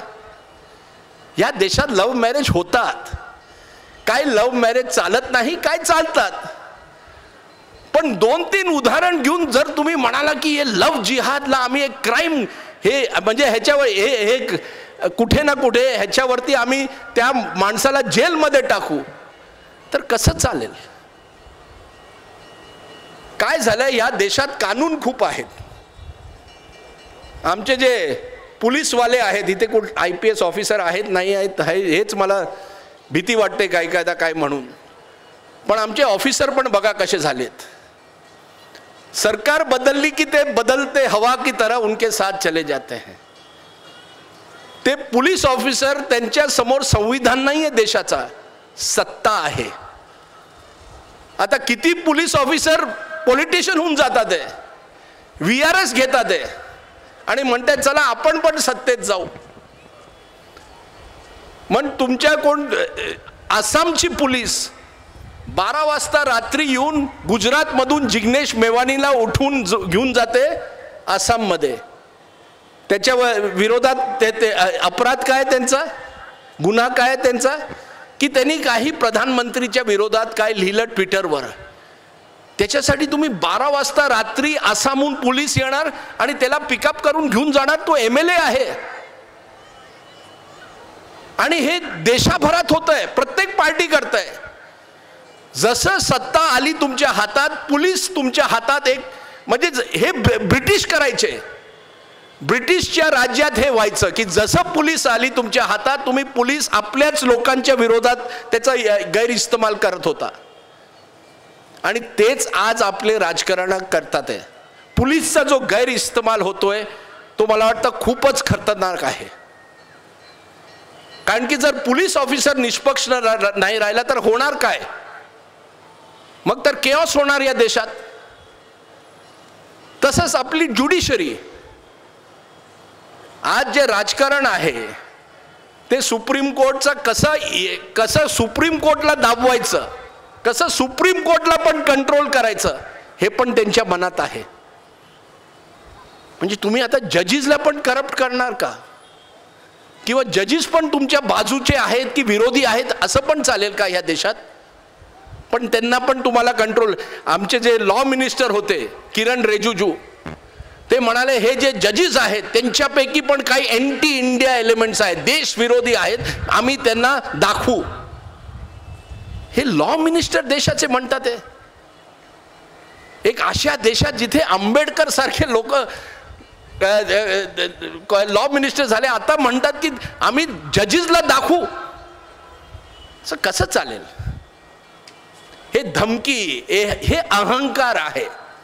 काय झालंय की आमचे जे नेता आहे, आमच्या राजकारणात आहे, पैसे तर आलेच, धनतंत्र पण तर आलंच, पण एक अहंकार आला आहे की मलाच माहिती आहे की काय करायचं देशासाठी. आणि प्रत्येक राज्यात तुम्ही बघाल सुप्रीम लीडर्स, ममता बॅनर्जी असो, नवीन पटनायक असो, त्यांना वाटतंय मीच राजकारण करू शकतो, मी विरोधी पक्षांना संपविल, काँग्रेस मुक्त भारत. असं कसं चालेल? तुम्हाला विरोधी पक्षांना, मी तुम्हाला एक उदाहरण देतो. काही वर्षापूर्वी नवाज शरीफ मला भेटले. ते 2004 मध्ये मला जेड्डामध्ये, सौदी अरेबियामध्ये होते. त्यांना तिथे मुशर्रफ, त्यांचे जनरल मुशर्रफ तेव्हा पाकिस्तानचे लीडर होते, त्यांनी नवाज शरीफला जेड्डामध्ये पाठवलं. म्हणाले की तुम्ही पाकिस्तानमध्ये राजकारण करू शकत नाही. तर त्यावेळीच 2004चे इलेक्शन झालेले आणि टी व्हीवर एक फंक्शन होतं जिथे वाजपेयीजी पण होते, सोनिया गांधी पण होती आणि मनमोहन सिंग होते. आणि नवाज शरीफ मला बघतात आणि म्हणतात, राजदीप जी आपका ये भारत बहुत ही अजब देश है. तो मैं म्हणालो का? नहीं देखिए, वाजपेयी जी चुनाव हार गए, फिर भी वहाँ बैठे हैं सोनिया गांधी और मनमोहन सिंह के साथ. हमारे यहाँ क्या होता है कि जैसे ही कोई जनरल टेक ओवर करता है, मुझे भगा देता है जेड्डा को, बेनजीर भुट्टो को दुबई को, और वो राजकारण करता है. तुम्हारा देश वाकई लोकतंत्र है. हा पाकिस्तानचा प्रधानमंत्री मला सांगतोय की वाह, तुम्हारा देश वाकई लोकतंत्र है. आज मला विचार करावा लागतो की 20 वर्षानंतर काय खरं आम्ही लोकतंत्र आहोत का? 1994 मध्ये नरसिम्हा देशाचे प्रधानमंत्री होते आणि आम्हाला काश्मीरमध्ये, काश्मीरच्या इश्यूच्या विषयावर UN वर जायचं, युनायटेड नेशन्समध्ये एक डेलिगेशन पाठवायची होती. त्या डेलिगेशनचं नेतृत्व कोणी केलं? अटल बिहारी वाजपेयींनी. तुम्ही विचार करा, नरसिम्हा राव काँग्रेसचे प्रधानमंत्री म्हणतात की अटल बिहारी वाजपेयी आप जाकर देश का नेतृत्व करो, आप हमारी बात रखो पाकिस्तान के सामने UN में, ये कहते हैं प्रधानमंत्री. आज होऊ शकतं का ते? कल्पना पण आपण करू शकतो का? देशात एवढे टॅलेंट्स आहेत, आमचे बेस्ट टॅलेंट्स पॉलिटिक्समध्ये का नाही आहेत? Why is politics a sea of mediocrity? ज्यांना काही कुठे काही मिळत नाही ते जर्नलिझममध्ये येतात किंवा पॉलिटिक्समध्ये जातात. ते पत्रकार होतात किंवा पॉलिटिशियन होतात. मला एकदा कोणी विचारलं, तुम्ही पत्रकार का झाला? तुमचे वडील क्रिकेट खेळायचे. मी म्हणालो, एक फरक आहे, क्रिकेटसाठी टॅलेंटची गरज असते, पत्रकारितेसाठी टॅलेंटची गरज नसते. ही खरी गोष्ट आहे. अमिताभ बच्चनचा मुलगा अभिषेक बच्चन फिल्म स्टार होऊ शकतो. जितेंद्रचा मुलगा तुषार कपूर पण फिल्म स्टार होऊ शकतो. राजीव गांधी, सोनिया गांधी, इंदिरा गांधी, नेहरू, त्यांच्यानंतर राहुल गांधी पण नेता व्हायचा प्रयत्न अजूनही करू शकतो. पण पण क्रिकेटरचा मुलगा क्रिकेट खेळू शकत नाही, कारण की क्रिकेटसाठी टॅलेंट पाहिजे. माझे वडील नेहमी म्हणायचे, एकदा तू क्रीजवर गेला, रन्स मैदानवर तुला करावे लागतील, मी तुझ्यासाठी करू शकत नाही. पण पॉलिटिक्समध्ये कुछ भी चलता है. आणि धनतंत्रच्यामुळे जो टॅलेंटेड माणूस आहे, जो खरं ह्या देशाच्या पब्लिक लाईफसाठी काही करू शकतो, त्याला आता तशी संधीच नाही आहे. आपल्या पूर्ण इंडिपेंडन्स मुवमेंटमध्ये लोकांनी वकालत सोडली, लोकांनी शिक्षण सोडलं आणि एक विचारधारा, एक आयडियलिझमला घेऊन ते त्या मुवमेंटमध्ये ते एक पूर्णपणे आपल्याला तयार केलं. आज कोण करणार तसं? कोण आहे तो व्यक्ती, की कोण आहे ती संस्था जी वाकई टॅलेंटला रेकग्नाइज करणार? मोदीजींचं म्हणणं खरं आहे, कामदार वर्सेस नामदार. आमच्या देशात खूप नेते असे आहेत, ते नामदार आहेत, कामदार नाही आहेत. हे मोदीजींचं वक्तव्य आहे जे मला पटतं. ते बदलावं लागेल. आम्हाला देशात कामदार लोकांची गरज आहे आणि ते जोपर्यंत राजकारणात आले नाही आणि राजकारणाने त्यांना राजकारण बदलावं की लोकांनी राजकारण बदलायचं, हा मोठा प्रश्न आहे. राजकारण कसं बदलेल? राजकारण तेव्हाच बदलेल जेव्हा चांगले लोक राजकारणात येतील. पण ते येतील का? कोण येणार आज राजकारणात? कुठल्या कारणामुळे तुम्ही येणार? एक शेवटचा प्रॉब्लेम आहे मीडियाचा. एका काळी आम्ही जेव्हा मीडियाकडे बघत होतो, ते मीडिया जे खरं आहे लोकांसमोर ठेवत होती. आज तुम्हाला तो विश्वास होत नाही. आमचे न्यूजरूम पण आहेत, ते पण विभाजित झाले आहेत आणि त्यांचा पण कंट्रोल काही लोकांमध्ये आहे. आज पत्रकारांना पार्लमेंट नवीन बिल्डिंग होते, पण पत्रकार एका काळी सेंट्रल हॉलमध्ये जाऊन मंत्रींबरोबर किंवा पॉलिटिशियन बरोबर बोलू शकत होते. आता त्यांना एंट्री पण नाहीये, नो एंट्री. का? कारण की जर मी नेता आहे, मी ट्विटरवर जाईल, फेसबुकवर जाईल आणि मी लोकांबरोबर संपर्क करीन. मला मीडियाची पण गरज नाही आहे. आता मी एवढा मोठा झालो आहे की मला आता मीडियाची गरज नाही आहे. मी प्रेस कॉन्फरन्स करणार नाही, मी प्रश्न घेणार नाही तुमचे, कारण की मी नेता आहे. हा जो अहंकार आहे, या अहंकारमुळे या देशामध्ये कृषी कानून होतात without discussion, voice vote, discussion पण नाही. कुठलाही प्रश्न विदाउट डिस्कशन कसं तुम्ही पुढे काढणार? 1 वर्ष देशाचा गेला त्या पूर्ण जे किसान आंदोलनमुळे. काही चांगले कानून होते, त्याच्यात लेजिस्लेशन चांगलं होतं, पण तुम्ही कन्सल्टेशन केलं नाही, वन वे ट्रॅफिक केलं. आता विचार करा मग की आम्ही लोकतंत्र आहोत की धनतंत्र आहोत, की हळूहळू एक वन मॅन शो होत चाललो आहोत. हा देश वन मॅन शो होऊ शकत नाही. कित्येक लोकांनी प्रयत्न केला आहे. हा एक मोठा देश आहे. या देशात काश्मीर आणि कन्याकुमारीचं राजकारण वेगळं आहे, कर्नाटक आणि महाराष्ट्राचं राजकारण वेगळं आहे, नाशिक आणि मुंबईचं राजकारण वेगळं आहे, लोक वेगळी आहेत. या देशात सर्वात मोठी जी ताकद आहे, या देशाची डायव्हर्सिटी आहे. कुठल्याही दुसऱ्या देशात एवढी डायव्हर्सिटी नाहीये जी भारतात आहे. कुठल्याही दुसऱ्या देशात आम्ही हिंदू, मुस्लिम, शीख, ईसाई, एका देशात आम्ही ख्रिसमस, रमजान, दिवाळी सर्व एक प्रकाराने लोकांमध्ये एक परंपरा होती सेलिब्रेट करायची. That is the greatness of India. जोपर्यंत ही आमची डायव्हर्सिटी आम्ही प्रोटेक्ट करू शकू, कुठलाही राजनेता, कुठलाही मोठा राजनेता असो, तो भारतावर फक्त आपली अहंकारी जी एक लीडरशिप आहे देशावर थोपू शकत नाही. तुम्हाला जनताची पण आवाज ऐकावी लागेल. वन वे ट्रॅफिक राजकारणात चालणार नाही आणि हे सर्व नेत्यांसाठी आहे. आणि जर आपण ते करू शकू, मला अजूनही वाटतं की 21st century belongs to India. This is the greatest country in the world. We must not lose an opportunity to lose an opportunity. We have to liberate people. लोकांना तुम्ही संधी द्या. मेन मला वाटतं, जर मी कुठल्याही काही लोक मला विचारतात, if you are a politician for one day, मी होणार नाही आहे, पण जर तुम्ही झाला तर what would you like to see first. मी म्हणालो सिम्पल, इक्वॉलिटी ऑफ ऑपॉर्च्युनिटी. प्रत्येक नागरिकला सेम ऑपॉर्च्युनिटी मिळायला पाहिजे. माझ्या मुलाला आणि एक शेतकरीच्या मुलाला किंवा दुसऱ्या कुठल्या मुलाला तुम्ही सेम ऑपॉर्च्युनिटी द्या, हेल्थ केअरची, एड्युकेशनची, आणि मग बघा भारत कसं प्रोग्रेस करतं. I call it actually धोनीआयझेशन.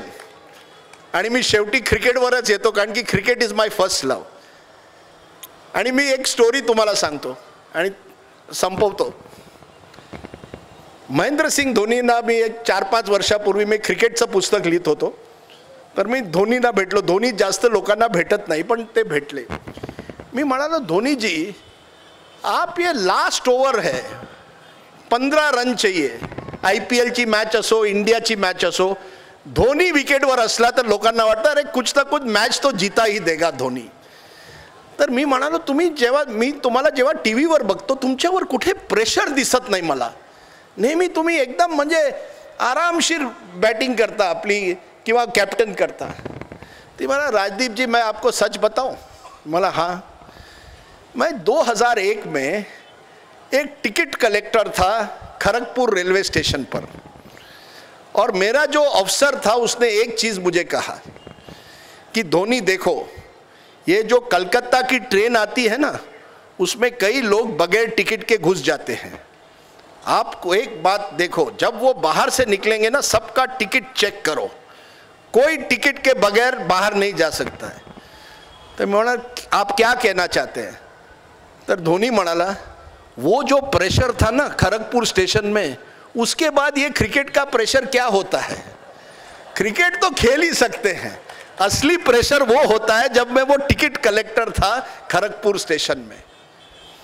आता त्या महेंद्रसिंग धोनीला ऑपॉर्च्युनिटी मिळाली, त्याला संधी मिळाली, त्याला लोकांनी प्रोत्साहित केलं, आणि एक रांचीचा मुलगा देशाचा कॅप्टन झाला, आणि 21st सेंचुरीचा एक नवीन नेतृत्व त्यांनी भारताला दिलं. आता तर जे क्रिकेटवर होऊ शकतं ते राजकारणात का नाही होऊ शकत? का नाही होऊ शकत की प्रत्येक व्यक्तीला एक संधी तुम्ही द्या, आणि जर त्या व्यक्तीत ती टॅलेंट असेल, त्याला एड्युकेशन द्या, त्याला हेल्थ केअर फॅसिलिटीज तसे द्या, आणि बघा हा देश कसा बदलेल. खरं राजकारण ते असावं. जय बजरंगबली, हिजाब, आजान, हलाल, ह्याच्यावरती तुम्ही लोकांना जे डिवाइड आणि रूलची पॉलिटिक्स करताय, तुम्हाला इलेक्शन तुम्ही जिंकू शकता, भारत तुम्ही जिंकू शकत नाही. हा देश तुमच्याहून मोठा आहे, हे तुम्हाला कळायला पाहिजे. हा देश तुमच्याहून मोठा आहे. आमच्या राजकारणाला हे जे ज्या दिवशी कळलं, मला वाटतं हा देश प्रगतीहून नंबर 1 देश होणार देशाचा. Thank you very much. आपण ऐकलं. आपल्याचे 10 मिनटं आहेत. काही प्रश्न असतील, साहिल पण आहे, आम्ही प्रश्न तुमचे घेऊ. आणि पण तुम्ही कठीण प्रश्न विचारू नका, पर्सनल विचारू नका. बाकी तुम्हाला काही विचारायचं असेल तुम्ही विचारू शकता. Thank you very much. खूप खूप आभार. हॅलो, साहिल जोशी यांना मी व्यासपीठावर येण्याची विनंती करतो. काही चेंडू त्यांना देखील सामना करायचा आहे. या ठिकाणी राजदीप सरदेसाई यांनी लिहिलेले 2014 देशाचा चेहरा बदलणारी निवडणूक, तसंच 2019 मोदींनी भारत कसा जिंकला, ही 2 राजदीप सरदेसाई यांनी लिहिलेली पुस्तकं या ठिकाणी विक्रीसाठी उपलब्ध आहेत. मूळ किंमत या पुस्तकांची 400 रुपये आहे, परंतु आपल्या खास दर्दी वाचकांसाठी सवलतीमध्ये 300 रुपयांमध्ये हे पुस्तक उपलब्ध करून दिलेलं आहे. म्हणजे 100 रुपये आपल्याला डिस्काउंट मिळणार आहे. आपण जरूर त्याचा फायदा घ्या. धन्यवाद साहेब. सरदेसाई साहेब आपल्याला एक प्रश्न विचारायचा आहे. आपण सर्वच राजकीय पक्षांची वास्तवता मांडली, अगदी बरोबर आहे. पण आता अशी म्हणायची वेळ आली आहे, यथा प्रजा तथा राजा. कारण आजचेच पदवीधर मतदारसंघातील, शिक्षक मतदारसंघातील जर वोटर पैसे घेऊन मतदान करत असतील तर दोष हा राजकारण्यांचा नाही आहे, मतदारांचा आहे असं मला वाटतं. यावर उत्तर द्या. नाही, ते खरं आहे, तुमचं बोलणं खरं आहे. यथा राजा जशी, यथा प्रजा जशी राजा, हे खरं आहे. पण तुम्ही प्रजाला दोष देऊन बरी होऊ शकत नाही. सत्ता तुमच्या हातात आहे. ज्याच्या हातात सत्ता आहे त्याची थोडी तर जबाबदारी आहे की नाही. हे म्हणून की तुम्ही पैसे, आम्ही पैसे घेतो, आम्ही म्हणजे जनता पैसे घेते, त्याच राजकारणावर आणि त्याच लोकांना आम्ही परत वोट करतो. तुमचं बोलणं खरं आहे, पण त्या सत्तेधारी व्यक्तीची पण काही जबाबदारी आहे की नाही. जनता बदलेल, तुम्ही जनतांना ऑप्शन देत नाही ना. जनता समोर ऑप्शन्स कुठे आहेत. आता तुम्ही विचार करा, नंदन निलेकणी सारखा व्यक्ती, इन्फोसिसचा जो चीफ एक्झिक्युटिव्ह आहे, तो बँगलोरचा इलेक्शनमध्ये काँग्रेसचा कॅन्डिडेट होता. सर्वात कमी मतं त्याला मिळाली बँगलोरमध्ये. मग काय करणार. डॉक्टर साहेब इथे आहेत, ते म्हणाले की 2014 ते इलेक्शनमध्ये होते. किती वोट आले सर. डिपॉझिट जप्त. आता डॉक्टरला तुम्ही वोट देणार नाही, पण बिल्डरला देणार, कारण की बिल्डरकडे पैसे आहेत. पण जनतेला तुम्ही दोष देऊ नका. सरदेसाई साहेब, एकदा गोविंद तळवळकर म्हणाले ते, विजय रथावर जेव्हा एखादा निवडून आलेला उमेदवार दिसतो तेव्हा त्याचा धुराळा जिथं संपतो तेव्हा नवीन पुन्हा विजयी होणारा माणूस मला दिसतो. तर भारताचा आता विजय रथाचा धुराळा जिथं संपतोय तिथं नवीन नेता तुम्हाला कोण दिसतोय. नाही, हा प्रश्न कठीण आहे. जसं मी म्हणालो, तुम्ही कठीण प्रश्न विचारू नका. पण खरं सांगायचं तर आजही जर इलेक्शन झाले 2024 नरेंद्र मोदी अजूनही फ्रंट रनर आहेत. अजूनही मला वाटतं की भाजपची सरकार होणार तिसऱ्यांदा. आता काय झालंय की ह्या देशात, आणि मी कर्नाटकचं उदाहरण देतो, कित्येक लोक मला म्हणाली की सर आम्हाला बेंगलोरमध्ये सिद्धरामय्या पाहिजे, पण दिल्लीत आम्हाला मोदी पाहिजे. लोक काय करतात, लोक बघतात मला माझ्या सोयीसाठी नेता कोण माझ्या राज्यात पाहिजेले आणि देशासाठी कोण पाहिजेले. आणि नरेंद्र मोदीचा एक बेस्ट फ्रेंड आहे. बेस्ट फ्रेंडचं नाव माहिती आहे की नाही. देशात नरेंद्र मोदीचा बेस्ट फ्रेंड कोण आहे तुम्ही सांगा. राहुल गांधी.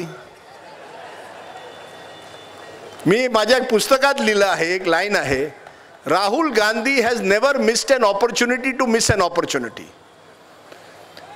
पण मला अजूनही वाटतं की राहुल गांधींनी भारत जोडो यात्रा नंतर एक प्रयत्न तरी केला आहे. जे विषय त्यांनी उठवले ते चांगले आहेत.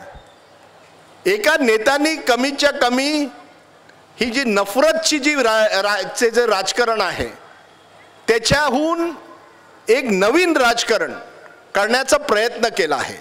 राहुल गांधीचा प्रॉब्लेम एवढाच आहे, त्यांनी रिस्पॉन्सिबिलिटी घेतली नाही आहे. तुम्ही काँग्रेस अध्यक्ष व्हा, तुम्ही मंत्री व्हा, तुम्ही ब्युरोक्रॅट्स बरोबर कसं वागायचं ते तुम्हाला कळायला पाहिजे. तुम्ही मेरिटोक्रॅट व्हा, मेरिटवर यायला लागेल. पण जे ते म्हणतात की नफरत की राजनीति छोड़ो लोगों को जोड़ो, हे खरं आहे. नफरत बिकता है लेकिन प्यार बांटता है. हमें प्यार बांटना है, नफरत हमें डिवाइड करता है. हे खरं आहे त्यांचं. पण मला अजूनही वाटतं की नरेंद्र मोदी 2024 फ्रंट रनर आहेत. पण कुठलाही फ्रंट रनर हेही कळायला पाहिजे की तुम्ही जेव्हा अहंकारी झाला, राजा जेव्हा एवढा अहंकारी होतो की जनतेचे जे प्रॉब्लेम्स आहेत, 1200 रुपयाचा जो गॅस सिलेंडर आहे, त्या 1200 रुपयाच्या गॅस सिलेंडरमुळे बीजेपी कर्नाटकात हरली यावेळी. कारण की नेत्यांना ते कळलं नाही की लोकांना 1200 रुपयाचा गॅस सिलेंडर घ्यावा लागतोय आणि तुम्ही राजकारण करताय जय बजरंगबलीचं. लोकांना ते पटणार नाही. तर नरेंद्र मोदींना पण कळावं लागेल, BJPला पण कळावं लागेल की तुम्ही फक्त हिंदू मुस्लिम करून तुम्ही इलेक्शन जिंकू शकणार नाही. तुम्हाला अजूनही लोकांसाठी विकास करावा लागेल, खरा विकास, शिक्षण, स्वास्थ्य ह्याच्यावरती तुम्हाला जोर द्यावा लागेल. अभी ये स्लोगन्स नहीं चलेंगे, वन लाइन बहुत हो गए. इव्हेंट मॅनेजमेंट खूप झालं या देशात. प्रत्येक काय होतं इव्हेंट करो. काय इव्हेंट करून करणार तुम्ही? मोदीजी ऑस्ट्रेलिया आणि पपुआ न्यू गिनीहून परत येतात, प्रत्येक BJPची लीडर एअरपोर्टवर जातात. काय गरज आहे? एअरपोर्टवर जाऊन सत्कार, तुम्ही काय कुठलं हे बांगलादेश सारखे वॉर जिंकला आहात का? काय गरज आहे इव्हेंट मॅनेजमेंट करायची? आणि जनता पण खुश, आणि TV चॅनल्स पण दाखवतात आहे, सकाळी मोदी, दुपारी मोदी, रात्री मोदी. तर ते मोदी भक्ती पण थोडी कमी व्हावी लागेल. भक्ती, आंबेडकर म्हणालेले, bhakti is dangerous for a democracy. आमच्या देशात भक्ती खूप झाली आहे. एका काळात इंदिरा गांधीची भक्ती होती, आता नरेंद्र मोदींची भक्ती झाली आहे. हॅलो, माझं नाव श्रुती वालझाडे. मला एक प्रश्न विचारायचा आहे. Rather it is a vote for everybody, की आत्ता जे तुम्ही बोलले मी अग्री करते सगळ्या गोष्टींशी, किंवा काही काही गोष्टींची मी डिसअग्री पण करते, पण that is what politics is, और that is what how politics should be, right? तर माझा एक प्रश्न आहे की आत्ता तुमच्या स्पीचनंतर इकडे किती लोकांना वाटतं की आपल्या देशात लोकतंत्रासारखी काहीच अशी काही गोष्ट एक्झिस्टच नाही करत? हात वरती करा. तुमचा विश्वासच संपला आहे लोकतंत्रेवरनं. ठीक आहे, इकडे असे अनेक लोक आहेत ज्यांना असं वाटतं की लोकतंत्राचं तितकं महत्त्व आता राहिलं नाही आहे. But what I rather believe is की ह्या प्लॅटफॉर्मवर आपण लोकांना सांगायला पाहिजे की तुम्ही as a citizen you still have right to vote, आणि वोट आपल्याकडे खूप महत्त्वाचा टूल आहे, राईट? तर त्याच्यामुळे still we have got a platform. We should tell them की तुम्ही ॲज अ वोटर किती अवेअर होऊ शकता, कसं अवेअर होऊ शकता. कारण की जसं तुम्ही सांगितलं, आजचं पॉलिटिक्स हे खूप रिजनलिझमवर चालतं, आणि जे तुम्ही म्हणताय धनतंत्र, हे होतं आहे कारण की लोकांना ते दिसतच नाही आहे की धनतंत्र होत चाललं आहे. आणि का नाही दिसत आहे? कारण की खूप रिजनलिझम चाललं आहे, आणि आपण फक्त त्याच्यातच वाहत चाललो आहे. आपण अयोध्येच्या जजमेंटमध्ये इतकं वाहत गेलो की आपल्याला बाकीच्या गोष्टींकडे बघायचा वेळ नाही राहिला. आपल्याला ह्याचा वेळ नाही राहिला, CBI रेड चालू आहे, ED रेड चालू आहे. तर लेट्स कट इट शॉर्ट. मला फक्त एवढंच बोलायचं आहे की तुम्हाला काय वाटतं, मी नाही तर इतके सगळे लोक जे इकडे बसले, how can they be strong and aware citizens of the country? आणि इन ॲडिशन टू मॅडम, खरं म्हणायचं, लोकांच्या समोर अनेक प्रश्न लोकांचे आहेत. मला माझ्या मुलाला नर्सरी ॲडमिशन करायची आहे, कोणाला दुसऱ्याला पेट्रोलच्या भावाचा प्रॉब्लेम आहे, भाव वाढला आहे. हे लोकांचे सामान्य प्रॉब्लेम्स आहेत. आता लोकांना काय करायचं, ED कोण काय करतंय, CBI काय करतंय, लोकतंत्र खतरेमय आहे. जो सामान्य नागरिक आहे त्याचे प्रॉब्लेम्स लोकल आहेत. आता कर्नाटकात परत काय झालं, काँग्रेस म्हणाली की प्रत्येक महिलांना आम्ही 2,000 रुपये देऊ, स्टुडंटला 3,000 रुपये देऊ, जर तुम्हाला नोकरी नसेल आम्ही 3,000 पर मंथ देऊ. हे एक प्रकारचे तुम्ही म्हणू शकता ब्राईब आहे. पण सामान्य माणसाला वाटतं की मला 2,000 रुपये मिळाले, 3,000 रुपयाला हे पुष्कळ झालं, काही तर मिळतंय. म्हणजे हे जे मोठे मुद्दे आहेत ना, लोकतंत्र, धनतंत्र, हे मी इथे व्याख्यानमालावर म्हणू शकतो, पण इथे लोकांचे जे प्रश्न आहेत ते म्हणजे एकदम बेसिक आहेत. मला दर वर्षी 10 लोक माझ्या ऑफिसमध्ये येतात आणि म्हणतात, सर वो नर्सरी का ॲडमिशन करवा दो सर. लोकांना आपल्या मुलांना चांगल्या नर्सरीमध्ये टाकण्याचा सर्वात मोठा चॅलेंज आज झाला आहे.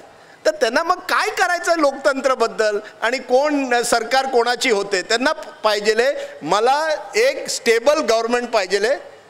टॅक्स जर कमी झाले तर बरं होईल, पण इतर जे मोठे विषय आहेत त्यांच्यावर लोकांचं लक्ष नाही आहे. शेतकऱ्यांचं काही आंदोलन चाललं आहे, मला काय करायचं आहे ते चालू देते, पंजाबचे करत आहेत. म्हणजे लोकांनी इन्व्हेस्ट नाही केलं आहे लोकतंत्रमध्ये. लोकांनी आता इन्व्हेस्टमेंट करणं सोडलं आहे. लोक म्हणतात सब नेता चोर है, काय फरक आहे, असं अशी जेव्हा भावना लोकात होते, मग तुम्ही कसं मग ते लोकतंत्र राहत नाही. मला एकच गोष्ट सांगायची होती की तुम्हाला सगळ्यांना एक गोष्ट माहिती असेल की साक्षर आणि सुशिक्षित असण्यामध्ये फरक असतो. राजकारणामध्ये लोक हे सुशिक्षितपणे वागत नाहीत मतदान करताना, आणि त्याच्यातनं सगळ्यात मोठा प्रॉब्लेम सुरू झालेला आहे. म्हणजे 1952 साली ज्यावेळेस पहिल्या निवडणुका झाल्या त्यावेळेस निवडणूक आयोगासमोर प्रश्न होता की लोकांना कळेल का की मतदान कसं करायचं, कारण पहिल्यांदाच एवढ्या मोठ्या प्रमाणात मतदान होणार होतं. पण त्याही वेळेस गावागावातनं लोक बाहेर पडले आणि त्यांनी येऊन मतदान केले. त्यामुळे देशातली जनता अनभिज्ञ असं नाही आहे, पण फार मोठ्या प्रमाणात असं जाणवतं की लोकांना एकमेकांच्या बद्दल किंवा दुसऱ्या वर्गाबद्दल जी एक आस्था होती राजकीय दृष्ट्या, त्यांचे राजकीय प्रॉब्लेम समजून घेण्याची एक आस्था होती, ती आता राहिलेली नाही आहे. समाजामध्ये एक मोठ्या प्रमाणात घेटोइझम दिसते आणि त्याचा परिणाम हा निवडणुकीमध्ये सुद्धा दिसायला लागला आहे. प्रत्येकाचं म्हणजे शेतकऱ्यांचा प्रश्न असतील तर शेतकरी आंदोलन करतायत, तर एक वर्ग असा आहे की ज्यांना वाटतं हे आंदोलन कशासाठी करतायत, आम्हाला रस्त्यावरती त्रास होतो या आंदोलनाचा. दुसऱ्या बाजूला एक वर्ग असा आहे की ज्याला असं वाटतं की टॅक्स कमी झाले पाहिजे, तर शेतकरी म्हणतात की ह्यांचं तर बरं आहे, ह्यांना काय फरक पडतो. आम्हाला एक वर्ग असा आहे की ज्याला असं वाटतं की यांना फुकट पैसे दिले जात आहेत. पण दुसऱ्या बाजूला एका वर्गाला असं वाटतं की या वर्गाला सगळ्यात जास्त फायदा मिळतोय, टॅक्स रिबेट्स मिळतात, बाकी सगळ्या गोष्टी मिळतात. त्यामुळे हे जे एकमेकांना समजून घेणं आहे ना समाजामध्ये, ते कुठेतरी कमी झालं आहे. आणि इथे मीडियाची रिस्पॉन्सिबिलिटी येते आणि मीडियाला नेहमी त्या वर्गाबरोबर शक्यतो उभं राहायचा प्रयत्न केला पाहिजे की ज्याचं ऐकायलाच कोणी नाही आहे. आणि म्हणून बऱ्याचदा आपण असं बघतो की म्हणजे आता राजदीप मगाशी म्हणाले की आम्ही ते मुंबई तक नावाचं यूट्यूब चॅनल सुरू केलं आहे, तर डिजिटल प्लॅटफॉर्मवरती अशा पद्धतीचं खूप एक काय काय चालू आहे की जे तुम्हाला टी व्हीवरती कदाचित बघायला मिळणार नाही, पण ते तुम्हाला डिजिटलवर बघायला मिळेल की त्या ठिकाणी तुम्हाला दिसून येईल की वेगवेगळ्या विषयांवर चर्चा होती आहे, वेगवेगळ्या पद्धतीने वेगवेगळे मुद्दे पुढे घेऊन येत आहेत. अनेक ठिकाणी आंदोलनं चालली आहेत जी तुम्हाला दिवसभर टेलिव्हिजन बघून सुद्धा समजणार नाही आहेत, अशी ती आंदोलनं तुम्हाला तिकडे बघायला मिळत आहेत. त्यामुळे बऱ्याच गोष्टी घडत आहेत. फक्त तुमचे डोळे उघडे ठेवा. आजूबाजूच्या समाजाबद्दल पूर्वी तुम्हाला ज्या पद्धतीने आस्था होती, तुमच्या एक पिढी आधी फक्त विचारलं तरी तुम्हाला सांगतील लोक की आधीच्या आंदोलनांबद्दल काय विचार केला जायचा, कसं लोक त्यांना मदत करायचे वगैरे वगैरे. तेवढं जरी झालं तरी सुद्धा बराच फरक त्याच्यामध्ये पडू शकतो. सगळंच काही संपलं आहे असं मी म्हणणार नाही, लोकतंत्र पण सगळंच काही संपलं आहे असंही मी म्हणणार नाही, पण जे चालू आहे त्याच्यामध्ये बदल होऊ शकतो. आणि थोडं आपण जर त्या पद्धतीने बघायला सुरुवात केली तर आपल्याला अनेक गोष्टी त्याच्यामध्ये ओपन होतील असं सध्याचं चित्र तरी त्याच्यामध्ये दिसतंय. आणि म्हणून 2024चं इलेक्शन आहे ना ते अत्यंत इंटरेस्टिंग असणार आहे, कारण संधी नाही संधी नाही संधी नाही म्हटल्यानंतर 10 वर्षाची संधी मिळालेली आणि त्याच्यानंतर आता लोक काय विचार करतात त्या गोष्टीबद्दल हे बघणं हे अत्यंत इंटरेस्टिंग असणार आहे. सर गुड इव्हिनिंग, मी प्रशांत दिघे बोलतो आहे. सर तुम्ही आल्यानंतरच विचारलं की मी खरं बोलू की तुम्हाला आवडेल तसं. ॲक्च्युली तुम्ही निबिड पत्रकारितेसाठी खूप प्रसिद्ध आहात. मध्यंतरी मी एक करण थापर यांची द वायरवर एक मुलाखत ऐकली सत्यपाल मलिक यांची. त्यावर त्यांनी बरंचसं म्हणजे स्फोटक असं अशा गोष्टी बोलल्या आहेत आणि त्याचा बाहेर कुठल्याही मीडियावर त्याचा उल्लेख होत नाही आणि बाहेर कुणालाच ह्या गोष्टीची कल्पना नाही. तर मला असं वाटतं की ह्या गोष्टी कशा मीडियावर यायला हव्यात आणि लोकांना सगळं कसं कळायला हवं ते. पहिलं म्हणजे सत्यपाल मलिकचा इंटरव्ह्यू मी 2 वर्षापूर्वी केलेला, ऑक्टोबरमध्ये केलेला, ऑक्टोबर 2021मध्ये. तेव्हा ते पुलवामाबद्दल बोलले नाही, पण इतर जे विषय त्यांनी उठवले ते सगळे त्याच्याबद्दल बोललेले. मला प्रश्न एवढाच आहे की तुम्ही जेव्हा राज्यपाल होता आणि हे सगळं होत होतं, तुम्ही आवाज का नाही उठवला? तेव्हा जोरात उठवायला पाहिजे. आमचे नेते असे की ब्युरोक्रॅट्स असो की जजेस असो की पत्रकार असो, आम्ही रिटायर होतो त्याच्यानंतर हे बोलतो. तेव्हा जर त्यांनी आवाज उठवला असता आणि म्हणाले असते हे जे झालं हे खोटं आहे, हे मला पटत नाही, तेव्हा त्यांच्या आवाजात जास्त वजन आलं असता. पण तुमचं बोलणं खरं आहे की इतर पत्रकारांनी पण उठवायला पाहिजे होतं, ह्याच्यावर कमीच्या कमी डिबेट तरी व्हायला पाहिजे. पण जसं साहिल म्हणाला डिजिटल चॅनल्सवर होतं आहे, हे मेनस्ट्रीम मीडियामध्ये होत नाही. माझे जुने मित्र इथे सुरेश बटेवरा बसलेत, कदाचित महाराष्ट्र टाइम्समध्ये होत नसेल किंवा इंडिया टुडेमध्ये होत नसेल, पण लहान जे यूट्यूब चॅनल्स आहेत त्याच्यावर होतं आहे. पण मला अजूनही मी विचारतो की सत्यपाल मलिकनी हेच मुद्दे जर 2018मध्ये जोरात किंवा 19मध्ये उठवले असते. माझ्या इंटरव्ह्यूमध्ये ते म्हणाले की गोव्यामध्ये खूप करप्शन होतं कोविडच्या काळात. तर मी म्हणालो सर तुम्ही तेव्हा जर बोलला असता तेव्हा तुम्ही गोवाचे राज्यपाल होता, त्याचा एक मोठा फरक पडला असता, पण तेव्हा तुम्ही बोलला नाही, मग कसं चालेल? तर तो एक प्रॉब्लेम आहे. पण तरी मी तुमचं म्हणणं खरं आहे की इतर जे लोक आहेत त्यांचे पण जे वक्तव्य आहे ते पण लोकांसमोर ठेवायला पाहिजे. सर नमस्कार, माझं नाव ॲडव्होकेट अमोल वावीकर. माझे 2 प्रश्न आहेत. एकच ठेवा शॉर्टमध्ये. सर तुम्हाला पर्सनली असं वाटतं का की भारताची आंतरराष्ट्रीय स्तरावर काही इमेज बिल्ड झालेली आहे जी 60 वर्ष राज्य करूनही काँग्रेसला बिल्ड करता आली नाही? हा माझा पहिला प्रश्न आहे. आणि दुसरा प्रश्न तुमच्या बाबतीत पर्सनल आहे. जो यांनी सांगितलं की पत्रकार निर्भीड वगैरे पाहिजे आणि तुम्ही सुद्धा कार्यक्रमाची सुरुवात मी खरं बोलून करू का कसं बोलू असं विचारून केलं. म्हणून विचारतो की तुम्ही कर्नाटकात आत्ता झालेल्या इलेक्शनमध्ये तुम्ही म्हणालात की तुम्ही काही राजकारण्यांना भेटला आणि त्यांनी सांगितलं 25 कोटी 125 कोटी काय जे काय फिगर्स असतील त्या फिगर तुम्ही ऐकल्यानंतर ही तुमची जबाबदारी नाही का की त्या तसल्या राजकारण्यांना रस्त्यावर आणून त्यांची नामोल्लेख तरी निदान व्हावा आणि जनतेला हे सकळावं, मग स्वतःला निर्भीड कसं म्हणता येईल तुम्हाला? हा माझा प्रश्न आहे. तुम्ही म्हणालात ते बरोबर आहे, तुम्ही ॲडव्होकेट आहात बरोबर. हां मला एक गोष्ट सांगा की काही गोष्टी ज्या तुम्हाला शेवटी तुम्हाला नाही एक मिनिट नाही ते सांगतील ना. नाही ते पण उत्तर नाही ते पण उत्तर देतील ना. ते पण उत्तर देतील ना. बसा पूर्ण ऐकून घ्या ना आणि मग ते देतील ना उत्तर. नाही पण तुम्ही आधी ऐकून तर घ्या ना. तुम्ही तुमच्यासारखं कशाला बघता? ऐकून तर घ्या आधी, ऐकून तर घ्या पूर्ण. मुद्दा असा आहे की काही गोष्टी बातम्यांमध्ये कन्वर्ट करताना तुमच्याकडे त्या पद्धतीचे पुरावे दाखवण्यासाठी असले पाहिजेत. त्यामुळे त्याच्यामध्ये लीगल अँगल पण फार महत्त्वाचा असतो. एक लक्षात घ्या, तुमच्याकडे ही गोष्ट घडतीये, ही गोष्ट दिसतीये, याच्याबद्दल तुम्ही एखादी गोष्ट सांगणं आणि ती चॅनलवरती दाखवणं किंवा बातमी म्हणून दाखवणं याच्यामध्ये एक फरक असतो. म्हणून फक्त मी सांगितलं, कारण तुम्ही ॲडव्होकेट आहात म्हणून फक्त मी ते सांगायचा प्रयत्न केला. हे बघा, माझ्याकडे पुरावे नाही आहे की मी ते पब्लिक समोर ठेवू शकतो. हे त्यांनी मला खाजगीत म्हणाले की आम्ही 25 कोटी 50 कोटीपर्यंत खर्च करतो एका इलेक्शनवर. हे मी कित्येक लोकांना ऑन रेकॉर्ड पण विचारलं इलेक्शनच्या वेळी, म्हणजे माईक लावून विचारलंय. ते म्हणतात कोण म्हणतंय, आम्ही तर काहीच करत नाही. तर कुमारस्वामी तर म्हणा मेरे पास पैसाही नाही आहे, I have no money, I am very poor. तो फार्म हाऊसमध्ये बसून मला म्हणतो माझ्याकडे काही पैसे नाही. तर कसं करायचं? तुमचं म्हणणं खरं आहे की आम्हाला मेहनत करावी लागेल आणि ह्यांना एक्सपोज करावं लागेल. हे जे धनतंत्र आहे हे लोकांसमोर एक्सपोज करावं लागेल. मुंडे म्हणाले होते, पण कसं करायचं हे सोपं नाही आहे. पुरावे तसे लोकांसमोर येत नाही जे घेऊन आम्ही धनतंत्रला पूर्णपणे एक्सपोज करू शकतो. तुम्ही पहिला प्रश्न विचारला की भारताची इमेज वाढली आहे. नक्की वाढली आहे. पण तुम्ही हेही घ्या की 2014च्या अगोदर मनमोहन सिंगचं कौतुक बराक ओबामाने केलं. He is my mentor.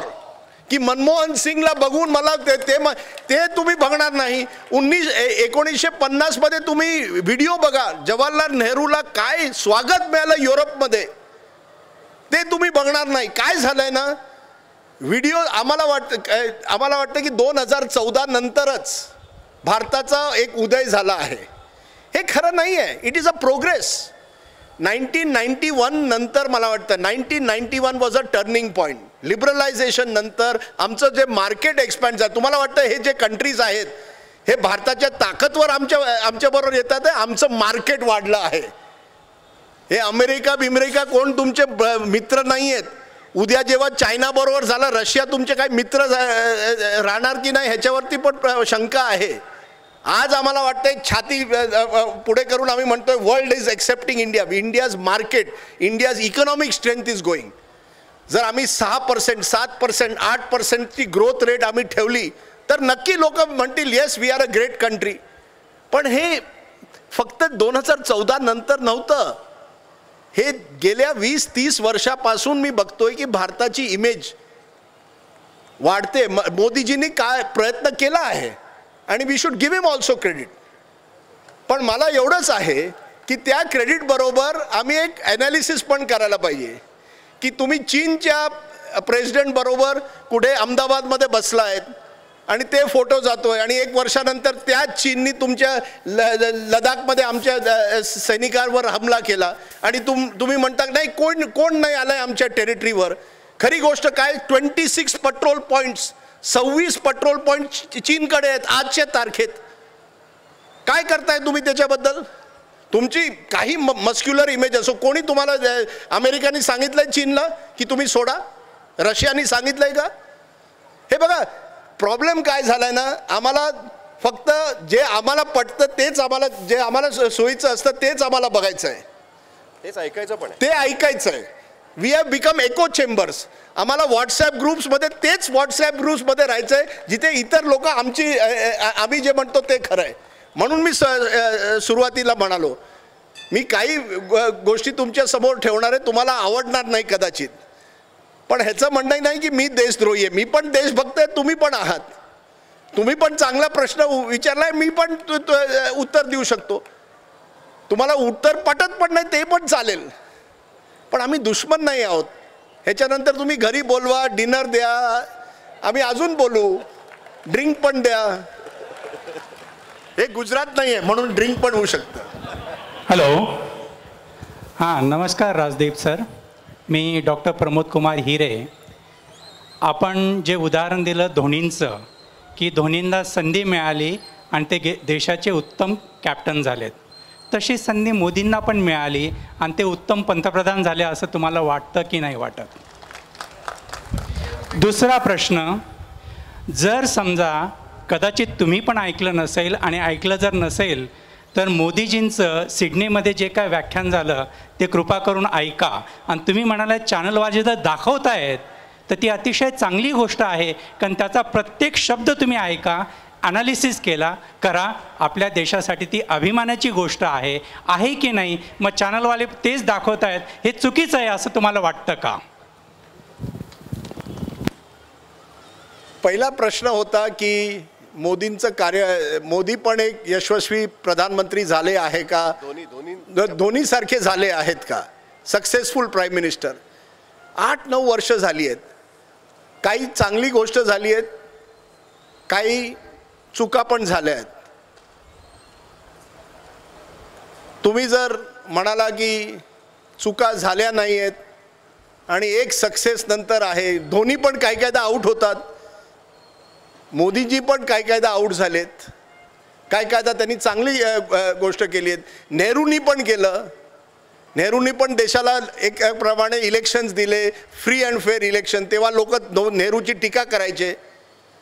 Indira गांधींनी पण काही चांगलं केलं. इंदिरा गांधींनी 71मध्ये बांगलादेशची जी वॉर होती ती जिंकली, पण 75मध्ये एमर्जन्सी आणली. मोदीजींनी डिमॉनिटायझेशन केलं, त्याचा पुष्कळ लोकांना नुकसान झाला असं मला वाटतं, तुम्हाला वाटत नसेल कदाचित, पण पुष्कळ लोकांना त्याचा नुकसान झाला. इकॉनॉमी पूर्णपणे डिस्टर्ब झाली. पण तसंच मोदीजींनी काही जे वेलफेअर स्कीम्स केले आहेत, बँकिंग सिस्टमला मजबूत केलं आहे, इन्फ्लेशनला जास्त करून कंट्रोल केलं आहे, हे त्यांची उपलब्धी आहे. ब्लॅक अँड व्हाईट नाही आहे. सर्वात माझा फेवरेट कलर माहिती आहे तो तुम्ही घातलाय, ग्रे आहे ना. ग्रे कलर बेस्ट असतो, पण प्रॉब्लेम काय झाले, लोकांना पाहिजे ब्लॅक वर्सेस व्हाईट. की जर तुम्ही काही पण म्हणाला ना की मोदीजी कुठेही फेल झालेत तर तुम्ही म्हणणार तुम्ही मोदी विरोधी आहात. जर मला डिमॉनिटायझेशन पटलं नाही आणि कित्येक लोकांना, मी तर लहान पत्रकार आहे, कित्येक इकॉनॉमिस्ट म्हणालेत की ही डिस्रप्शनची गरज नव्हती, तर तुम्हाला कदाचित ते पटणार नाही. दुसरा प्रश्न तुमचा होता सिडनी दाखवलं तर काय वाईट? नाही दाखवा ना, पण तुम्ही ते दाखवता असं जसं कोण दैवत्व आलंय की विष्णूंचा अवतार आहे. तुम्ही त्याचे प्रश्नच विचारणार नाही, तुम्ही रिपोर्ट कार्ड करणार नाही. तुम्ही काय म्हणाला 10 वर्षापूर्वी आणि आज काय म्हणताय? तेव्हा म्हणाला 2 कोटी नोकरी देऊ, आज काय? ती प्रश्न विचारणं पण खोटं आहे का? तिथे जाऊन म्हणता अभिमान आहे, देश एकत्र आहे, पण मी म्हणतोय तुमचे 300 MPs आहेत, तुम्हाला एक पण मुसलमान मिळाला नाही, तुम्ही एकही कॅन्डिडेट देऊ शकत नाही. हा प्रश्न विचारायचा नाही का? अभिमान आहे, अभिमान भारताचा आहे. व्यक्तिपूजाचं नाही आहे. ते भारतात जे प्रधानमंत्री आहेत ते तुमचे आहेत, माझे पण आहेत प्रधानमंत्री. देशावर गर्व करा, व्यक्तीवर करू नका, हे माझं म्हणणं आहे.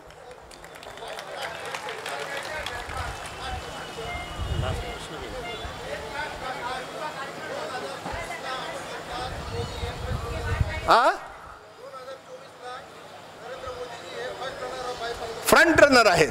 रनर अप नाही, रनर फ्रंट रनर आहेत, नंबर 1 आहेत आजच्या तारखेत.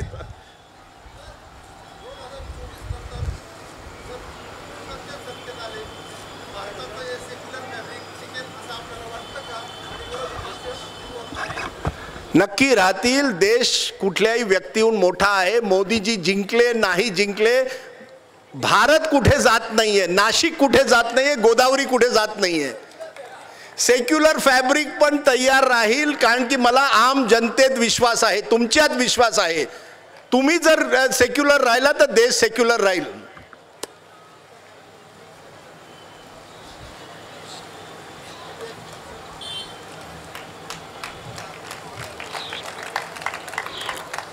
गेल्या 5 वर्षांपासून राजदीप यांनी आपल्या व्याख्यानमालेत यावं यासाठी माझे सातत्याने प्रयत्न सुरू होते. शताब्दी वर्षात हा योग आला आणि त्यांनी आपल्याशी अतिशय मनमोकळेपणाने संवाद साधला. आणि हल्ली स्कीम आहे एकावर एक, त्याप्रमाणे साहिल जोशी देखील आज आपल्याला योगायोगाने उपलब्ध झाले. मी आत्ताच त्यांना पुढच्या वर्षासाठी, साहिल सर, पुढच्या वर्षासाठी मी आत्ताच आपल्याला आमंत्रण देतो. राजदीप सर, आपण आलात आणि अतिशय मनमोकळेपणाने सध्याची जी काही देशातली राजकीय स्थिती आहे ती आपण मांडली. कोणत्याही एका पक्षाच्या बाजूने किंवा पक्षाच्या विरोधात अशी भूमिका न मांडता आपण जी काही वस्तुस्थिती आहे ती आमच्यासमोर सादर केली. मला वाटतं मतदार हे अतिशय हुशार असतात, ते योग्य तो निर्णय योग्य वेळी घेत असतात आणि म्हणूनच आपली लोकशाही ही अबाधितपणे सुरू आहे. मी राजदीप सरदेसाई आणि साहिल जोशी यांचे मनपूर्वक आभार मानतो. आजच्या व्याख्यानाचे प्रायोजक विकास गरुड आणि त्यांचा परिवार यांनाही धन्यवाद देतो. सर्व प्रमुख पाहुणे या ठिकाणी जे व्यासपीठावर उपस्थित होते त्यांचे मनपूर्वक आभार मानतो. उद्या या ठिकाणी प्राध्यापक धनश्री लेले या महाकवी सावरकर या विषयावर आपल्याशी संवाद साधणार आहेत. आणि दुसऱ्या सत्रामध्ये सागरा प्राण तळमळला हा कार्यक्रम होणार आहे. आपण मोठ्या संख्येने उद्या उपस्थित राहावं अशी विनंती करतो.